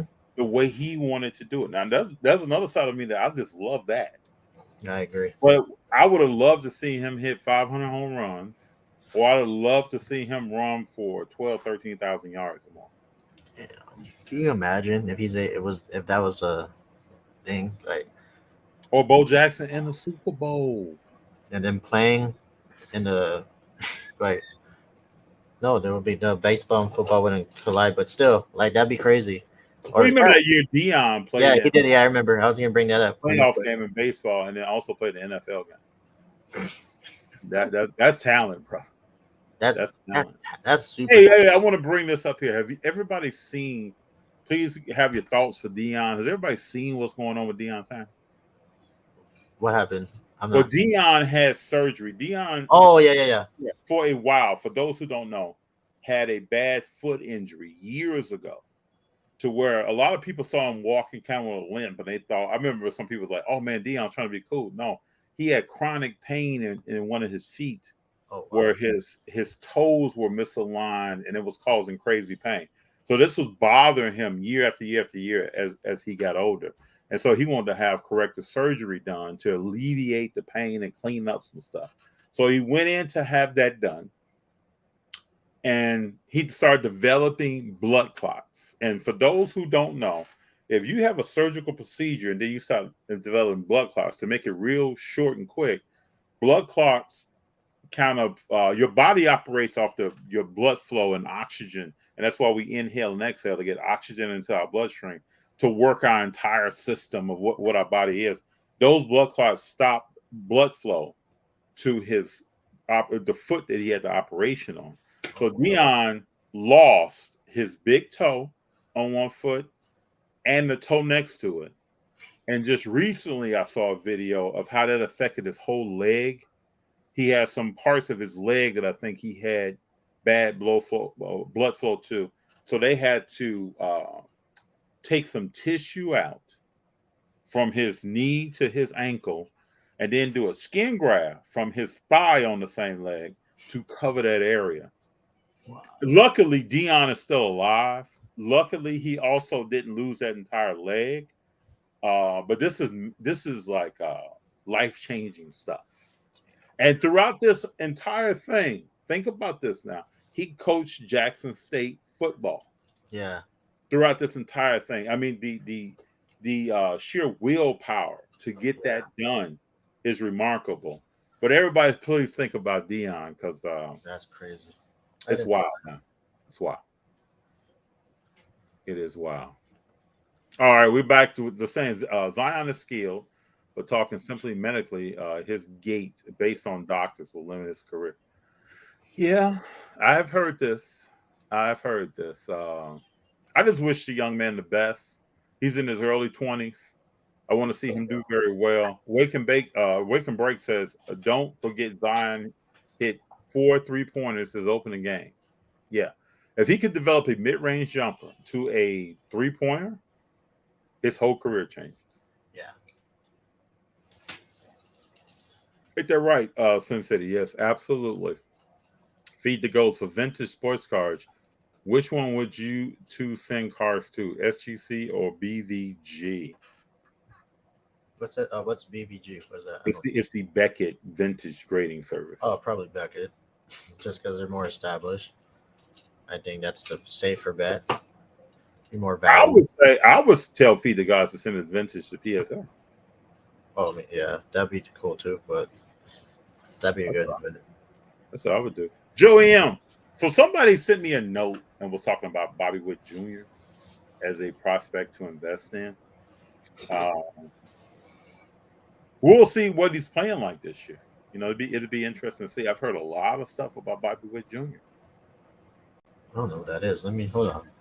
Oh, he's a. You know, his father played. Bobby Wood played back in the day. I think I was young, and so Bobby Wood Jr. is like talked about. Like, you know, we're going to see what he's doing as a player. He's hyped up. Dang. What we got to see. Mm-hmm. Wake and Bake says SGC Tuxedo Slabs. He would be a 40 player. Yes, Bo would have been a 40-40 player, I believe. Yeah, easily. I mean, he was dribbling balls down the third baseline and standing on first by the time they get the ball there. Fast. His 40 speed was bananas. Like, just think about how many of those dribble hits he would have had. He's probably a 3,000 hit guy. Easily. He's probably 500, probably 550 plus. Probably 3,200 hits. And he probably is on at least one team that's in the World Series. Yeah, he makes it. Those, like you said, those little dabbles of third base changes the game a lot. Especially the first 5 years of his career. He'd have got hits that no one else would get. Joy says broke bats like toothpicks. Yep. Right over the knee. Right over the helmet and over the knee. Like it was nobody's business. Mm-hmm. And we got to remember, right? Because I was in Chicago. He his hip is bad, has surgery, comes back, gets in the batter's box with the White Sox, first at bat home run. I met Bo Jackson once. I was at Frankenson's. It was Raiders Fest. I walked up to Bo Jackson. I had him sign something that I thought was pretty cool. He is like a freak of nature, man, in person. Yeah. The way he's built, his shoulders were just... The way he's built, his shoulders. Yeah. I've met a lot of NFL talent. There's nobody like Bo Jackson. No, he's different. Totally different. Yeah. Keep your keep Dion in your thoughts. There's a lot going on there. Yeah, Dion amputated his toes. There's a lot happening. Wake and Break. I'm sorry, y'all. I have a confession. I blew Bo out of Tecmo Bowl, undefeated. Yeah, that Tecmo Bowl was crazy, man, with Bo Jackson. Sin City Cars, IPC Acuna Jr. I believe he is such an amazing player. He is an amazing player to me to watch. He was so close in 2019 to get a 40-40. Staying healthy, he will make a huge impact. I think he will. It's interesting how he got hurt, though, right? Hustling. Yeah. Hustling. Almost like how Kieran Griffey broke his wrist. Hustling. That's the worst part. Because he plays with effort, and then he gets hurt like that. It was like that year Mike Trout was going to be MVP and hurt himself sliding into, second or third base? Yeah. There's the freak accidents that just stop somebody from being great or not that year. Yeah. At Sin City Sports, Acuna's little bro is going to be the man. A hockey tip: OPC Platinum Color Wheel Cards E-Pack upgrades to physical cards. PR likely under 400 Damn. price. Okay, it's good knowledge there. Good knowledge. Wake and break. Y'all see Anthony Holloway coaching Memphis men basketball with the great coach Larry Brown? Yes. Did you all see Michigan coach Howard, Juwan. Juwan Howard Yeah, coaching his team to victory over Tennessee? yeah. That. Hey, who do you What have? I also love too is that Jalen was at one game and Chris Webber came to the next game. Yeah, that's love. Who do you have winning it this year? Oh, I do not know. I think there's one team. What's the team that's the Cinderella in the Sweet 16? St. Patrick. St. Patrick. I think St. Peterson or something, right? Yeah, I think that team is a team to watch. Yeah. But I was telling someone earlier today, I was talking to Rob. Hey, Robert, if you see this, the names on the back of the jerseys now mean more than names on the front. Since players now can go to college 1 year and then go to the NBA, that's that level, that top level of talent is removed, and you're going to see more of these small schools who are hungry, who work, who no one knows who they are going to come to the tournament and cause all kind of problems. Yeah, exactly. And when I saw Baylor win last year, they won last year. I was like, NCAA basketball is forever will be different when you have teams that are not notarized or don't even have probably a first round draft pick, if maybe one or two low first round draft picks are winning a national championship. Yeah, it's rare. The teams that win are the teams that have like seniors, sophomores, teams that have continuity. The one and done teams are so hard to win. They're because they just go in there, no chemistry or anything. Like they have to build it throughout the year, and if they get lucky, then yeah. But teams that usually win are the teams that have been playing for years together. True that. That's the difference. Yeah, Bo Jackson, that catch when he walked up the wall. Oh yeah, was bananas. Let's think about the agility that is. How much speed you already had going. And then he came down and threw the ball back into the infield. Like it was nothing. Effortless. Luis Angel Acuna is going to be a beast. Acuna Jr. says he's going to be better than he is. That's how it usually is. Well, the kind of athleticism that Acuna Jr. has, I could already tell if he has a sibling, a sister or a brother. Yeah. That person is probably a heck of an athlete. The handball, eye coordination that he has, the arm that he has. Okay, Nikki Ryan says Bobby Witt is already really expensive. Yes, he is. Check prices already. The hype train is making it tough to get some of these cards. Yep. Let's see what Bobby Witt Jr. does, though. What's going to be crazy is when one of these players has this hype from a prospect, comes into Major League Baseball, plays very well, where the card price is going to be at? Through the roof. Through the roof. Yeah. We don't need no water through the roof. Yeah, through the roof. Joey M, I still have the Bo Jackson black and blue poster and live in KC. Okay, very cool. Damn, that's crazy. Very cool. Yeah, he was blasting stuff in batting practice out of the KC stadium, destroying stuff. There's so much great talent, young talent as well in MLB, and there's several more players coming from the minors this year as well. I was just saying this morning that the amount of prospects and young players under 3 years of experience is crazy at Major League Baseball. 100% agree. It's insane what the talent's going to be like in the next few years. Gonna be a lot of collectible stuff, people. Yeah. Ian Franklin III says the Bo Jackson score shoulder pads and back card is one of the most iconic cards in the 90s. It really was. It was a great card. Shows all the sports that he plays and how his body was chiseled out of granite. Nikki Ryan, FD, you remember Glenn Bragg? He once broke a bat and his backswing. Yes, I remember Glenn Bragg. That's a good one, man. That's a very good one, Jason. Very good one. Yep. Yeah. The Reverend says St. Peter's. I think Penny was on his way surprising MJ before the injury happened. Hero 3. You think so? He was hooping. He was. Yeah, but let's remember, I always loved MJ, y'all. Now, Hero 3, MJ came back that year versus Orlando in the playoffs. and destroyed him. Well, the Bulls got put out, but Mike was just coming back. They played the next year, and then Mike had to show him what was up. That But was, Penny was on his way to be a great player before he had these knee injuries. And if you haven't seen the documentary with him and Shaq yeah, about the Orlando Magic, that's a great documentary to watch. yeah, Beautiful to watch. yeah. I used to really enjoy Penny Hardaway and like the way he played. And then you talking about media, his campaign of Penny shoes and Chris Yeah. Rock doing the voice, that was classic stuff. That was his first ahead of the game at the time.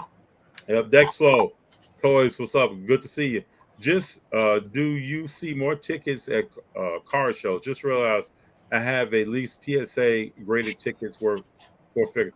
Tickets are becoming more and more a part of collectability at shows. I see some. I actually saw Kobe Bryant's 81-point game. Remember this? Were you at the LA Proper show? Oh, I thought you were talking about the one at Pachanga when we met. Remember? Oh yeah, that was a great ticket. But that was a gentleman who had the 81-point game ticket slab from PSA. Oh wow.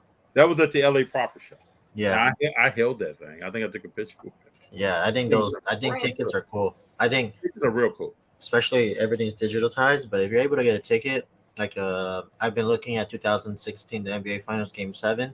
I've been trying to get that because I mean, obviously, as a Kyrie collector, that game means a lot, right? It's a big shot. Yep. Big shot. So if you're able to get something, I want to try to get something like where I'm able to put like a set together of that game, and we'll see how that goes. But tickets are a good investment if you know what you're looking at. When I went up to the Fairfield show in the Bay Area, I got a ticket of the Western Conference Finals of Golden State and Klay Thompson signed.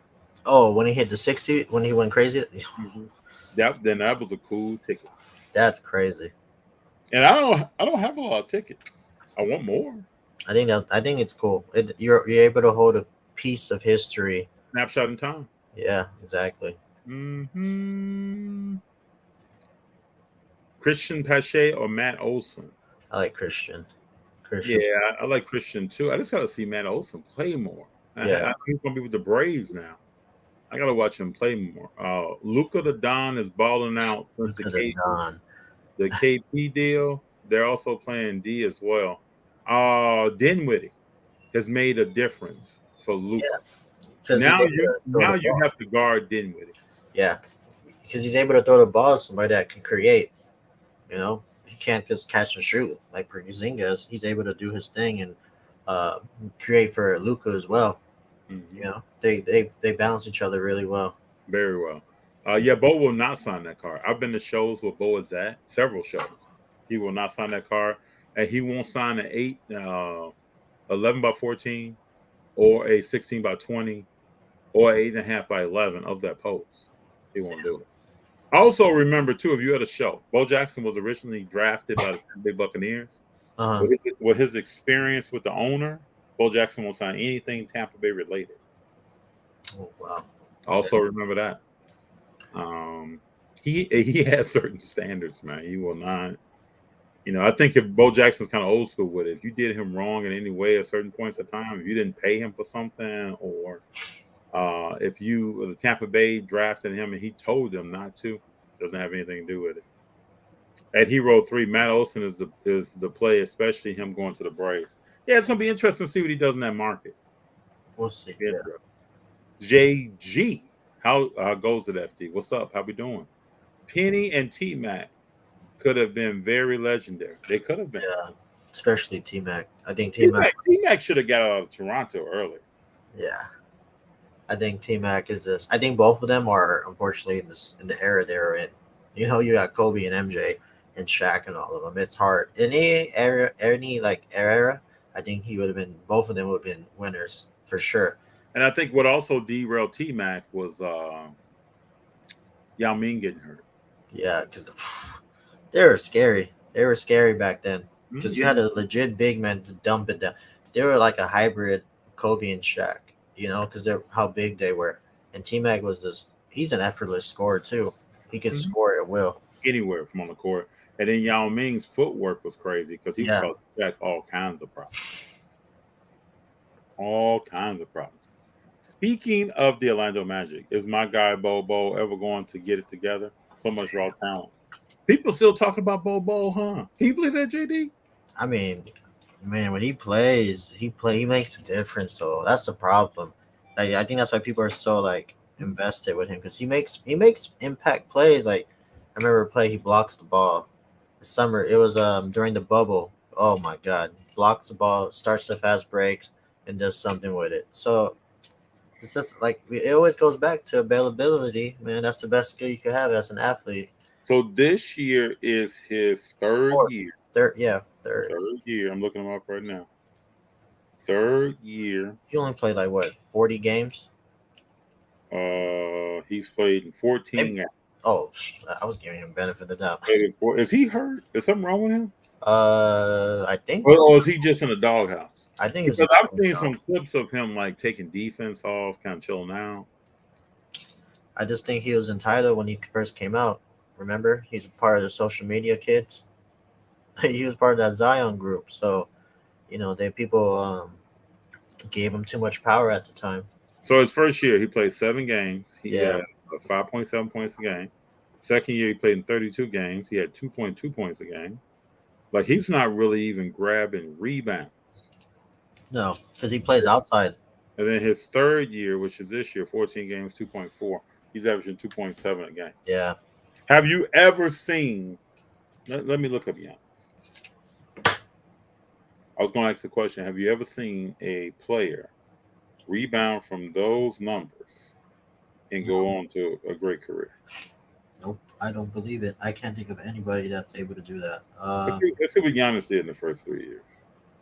Oh, Giannis, that's a good one. Yeah, let's see what Giannis did. Giannis, maybe Jimmy Butler. No, in his first year, Giannis had 6.8 points a game. Yeah. He played in 77 games. In Yeah. his second year, he played in 81. He had 12.7, and he's been going up almost every year. Yeah. So I think in Franklin, I don't see anything coming from Bobo. I No. could be wrong. I mean, let's look up just for the giggles of it, right? Let's look up Christian Wood. Oh, that's a good one too. Christian. Another big man. That's a good one. Whose career got derailed a little bit. Christian Wood came out with Philadelphia. 3.6. So this is similar. So he had 3.6 his first year, 2.7 the second year, 8.2, then back to 2.8 with Milwaukee, then went to New Orleans, 16.9, then went to Detroit, 13.1. Last year, 21. This year, 18 with Houston. So Christian Wood will be the comparator. Yeah, but at that point, Christian Wood's not really an all-star either. No, never been. I mean, he's a difference. He's one of those players where if you know the NBA and know basketball, then yeah, you give him your flowers. But he's not going to get hobby love like that. No, never going to get hobby love. No. Let's see here. Yeah, went to UNLV. No, he was in the G League, second team, third team. Oh, damn. He has a story then. Yeah, he's never been an all-star. So that would be Bobo. Yeah. So in Franklin, if you think Christian Wood, he's not getting hobby love like that. Nah. And then you know what's funny about how things go right? I've never thought of Bobo and thought of Christian Wood until right now. I've never made that comparison. I don't know how you came up with Christian Wood, but that was a I'm good just trying to think about big men who had a slow start to their career, and people kept saying that Christian Wood was promising, but he just never came with it. And right now, he walked out of practice one day this season. He said that he disagreed with the coach on his rebound and his energy level on the court. So, Hero 3 says, I think we got enough of T-Mac to see his ceiling. I personally would pick T-Mac cousin over him, Vinsanity. I don't know. I think very highly of T-Mac. T-Mac's a better scorer. T-Mac should be top 75 to me. He's a better scorer than Vince Carter. Very. He can shoot and destroy you from anywhere on the court. Vince Carter's not doing that. Yeah. Only consistent 90 and 9 out Yeah, of 8. I was gonna say not consistently. I remember seeing clips of Vince going crazy, but his shot selection was horrible. I mean, he's Yeah. shooting fadeaway threes, drifting threes, and they're Yeah. going in. So, But I also think Vince should have been top 75. dang, I don't know because the people that's off the list already, it's really hard for me to put Dwight over Vince. You know what I mean? Or Clay. But I thought about Clay the other day. Mhm. I don't know. I don't know. I can see why he didn't make the list, and I can see why he didn't. For me, the only reason Clay didn't make the list because he was out 2 years. I can say that. I can see that too. But what Okay, Clay's balling for those 2 years. The way he balls, I just don't see him not being that. yeah, because he has everything. The resume. He's gonna make the Hall of Fame. Oh yeah, he's definitely Hall of He's Fame. making the Hall of Fame. It's Yeah. easy. I mean, Curry just scored 20,000 career points. Let's see how many Yeah. Clay. I think Clay's is around like 15. Not that high. So that means in 3 seasons. Yeah. Let's see my man's stats here. Where will Clay be at? It'll be interesting to see where Steph finishes. Right? I don't see him scoring 30,000. No. Who? Clay? No, Steph. I mean, nah, he's not because he's gonna get. He's already out right now. Mhm. It changes everything. Yep. So LeBron, that's while I'm looking up. LeBron second all-time scorer in That's NBA crazy. history. He's only 2,000 away from all time I think it's like 1,800. or less. Yeah, he's gonna break it by next year. But does he get a pass? How long did Kareem play? Oh, Kareem played for like 20 years, right? Yeah, but Kareem also played 4 years at UCLA. That's true. How long did Carl play? Because I'm starting to get to the point where it's just like you've been in the league for so long. You know, does that add in a little bit to it? I mean, look at Kobe. Look at But Kobe. LeBron's been at a high level though. You can at least say Yeah, I'll give you that. But I'm just saying, I don't know how long Karl Malone played in the league, but MJ didn't play that long. Look how high he was. Yo, MJ played 9 seasons. 11 Oh, I don't know, but he didn't play as much as LeBron. Mm-mm. Yeah, MJ probably. If he would have, Mike would have had 40,000 career points. I think he got drafted 86, and then he stopped playing early 2000s. Mike came out in 84. 84. So he played like 15 years. Oh, but he went away for like Yeah. 2 years. Yeah. So maybe like 13. See, but that's the difference. 15 years. Let's say 15's max. Mm-hmm. And he hit whatever the number is. Can you imagine if he would have played? Let's say this: Clay has a little over 12,000 points. Yeah. I would like to see him get to 20. I wish he could get to 20. So let me know. tell you how many seasons Michael Jordan played. I think it's 16. I'm assuming. No, that's too high. I feel like that's too high of a number. I want to say 13 seasons. Yeah, I think 15 is a solid number I could come up with.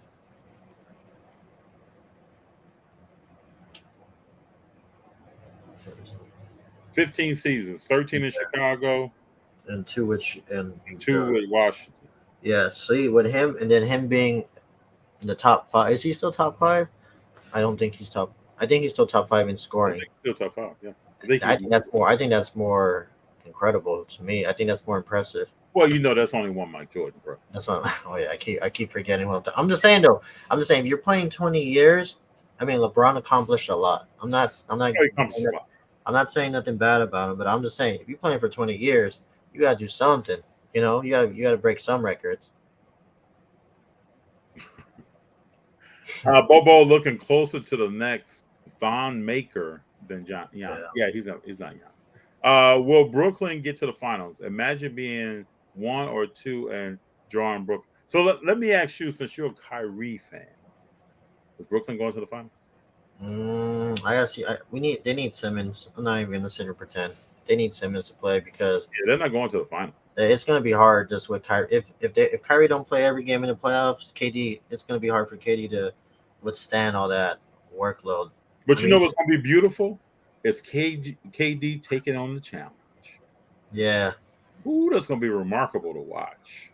But I think if he's able to get them close to it, like let's say conference finals or something, woo, it's gonna be his. He's gonna go bananas. Yeah, and plus, I mean, imagine you get the 8 or 7 seed, you take out the top team, essentially in the East, and then the rest is smooth sailing from there. Mm-hmm. You're probably getting a Western Conference Finals in the first round. I mean, Yep. Eastern Conference Finals. That's the crazy part. Yeah. Hold on one second here. I have an alarm. Oh, what? I was already 8. Dang. Hold on.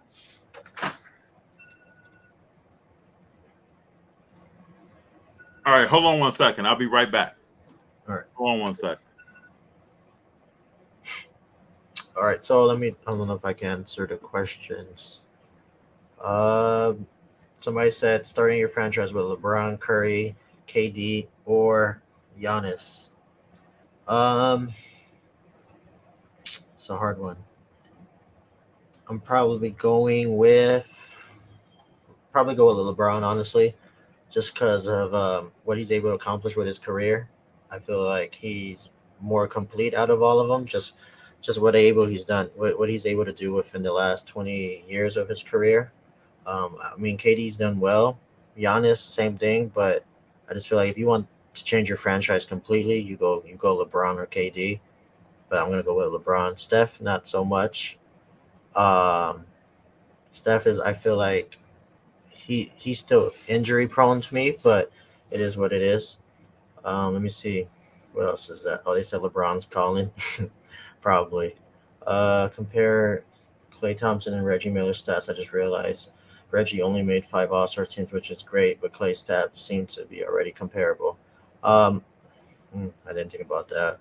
But I feel what sets between Klay and Reggie is the rings. He's more of a winner, and he plays both sides of he plays both sides of the court. Let me see. JD, what really gets your juices flowing about this hobby? Oh, FD's back. Back. Yeah. I heard somebody say Michael Jordan was calling. Yeah. Oh, the LeBron James. LeBron was calling. Yeah. So, what were the questions you were on? Oh, it was just comparing Klay and Reggie's. Are they talking about the top 75 or are they just comparing people? I just think Klay's a better player just because what he's able to do on the court, both sides. He's a better player. But the game has changed. Yeah, I know, but Klay's a proven winner. That's what I'm saying. Yeah. Klay Thompson's gonna get all respect from me. Yeah, 1,000% from me. Mm-hmm. Yeah, LeBron was calling. He was saying, "What's up?" LeBron said he called to tell me that Michael Jordan is ready to go. Oh man. Jay Reed, what really gets you juices fun about the hobby? Yeah, jump into that question. I heard you talking about it. Yeah, before I go, I think doing what we're doing, I think just creating content, sharing our thoughts, sharing our ideas, our vision with the hobby, and it's just manifesting and making content like this. Collecting cards that mean something to me. You know, I always talk about buy what you like, but I do buy what I like. I buy what I love. There's always a backstory. FD's like, I'm always deep with everything I do, which is true. You gotta know what you're getting yourself into, and there's always a reason why I'm doing it. So there's a lot of things that gets my juices flowing, but this is one of the main reasons. Just sharing my thoughts with FD, and we're just going back and forth at it. Yeah, this has been fun, man. I enjoy it. We're only 2 episodes in, man. I know. Let's think about it. So Hero 3 says thoughts on F1 hobby. I think there are short-term plays in F1 hobby, and I think they're legitimate long-term plays in F1 hobby. I think the thing with F1 before I know we're almost done, but the thing with F1 is just starting. It's just starting, and it's international. Mm-hmm. It's all the way overseas, and it's already come over here. So I think if you guys could jump on it now, do your research, and I think everything will be amazing. Just be patient with it. I promise. I think F1 is the play. You just gotta do your research and be patient. I agree. One of our last comments is, Anne Franklin said, to clarify, I was saying if Reggie Miller is top 75, Klay should be top 75. Oh yeah, you could switch him out. Well, wasn't Reggie Miller top 50? Am I wrong, man? Yeah, he was. Yeah, so he's never going away. So Yeah, Clay should be top 75. I don't think there's any legitimate argument why he would not be when Dame Dollar, Anthony Davis, a top player. I don't get that. But You know, I do believe this is just my little thought, right? I think that if you have a top 75 team, you have to have current players on it to make viewership realistic. Like you can't have a sport where you're just talking about retired players. This is why the to me there's a debate between Michael Jordan and LeBron James. There really is no debate to me, but Michael Jordan has been retired. So I don't think you can really have a sport where the GOAT is way back on the trail somewhere when the last time he played, and we have a full generation that has never seen that person play. There are people that still say, "Oh, I haven't seen enough Bill Russell or Big O tape, so they're not top 10 to me." you got the. I don't know. I hate how we have a personal opinion about who's in your top 10. I get that, but I mean, these guys were trailblazers in their sport. Yeah. Big O, almost for his whole career, he averaged a triple double, and he did for like 3 or 4 seasons. This is, oh man. Yeah, like this is a good one. Babe Ruth. How much longer can you talk about Babe Ruth? Yeah, that's true.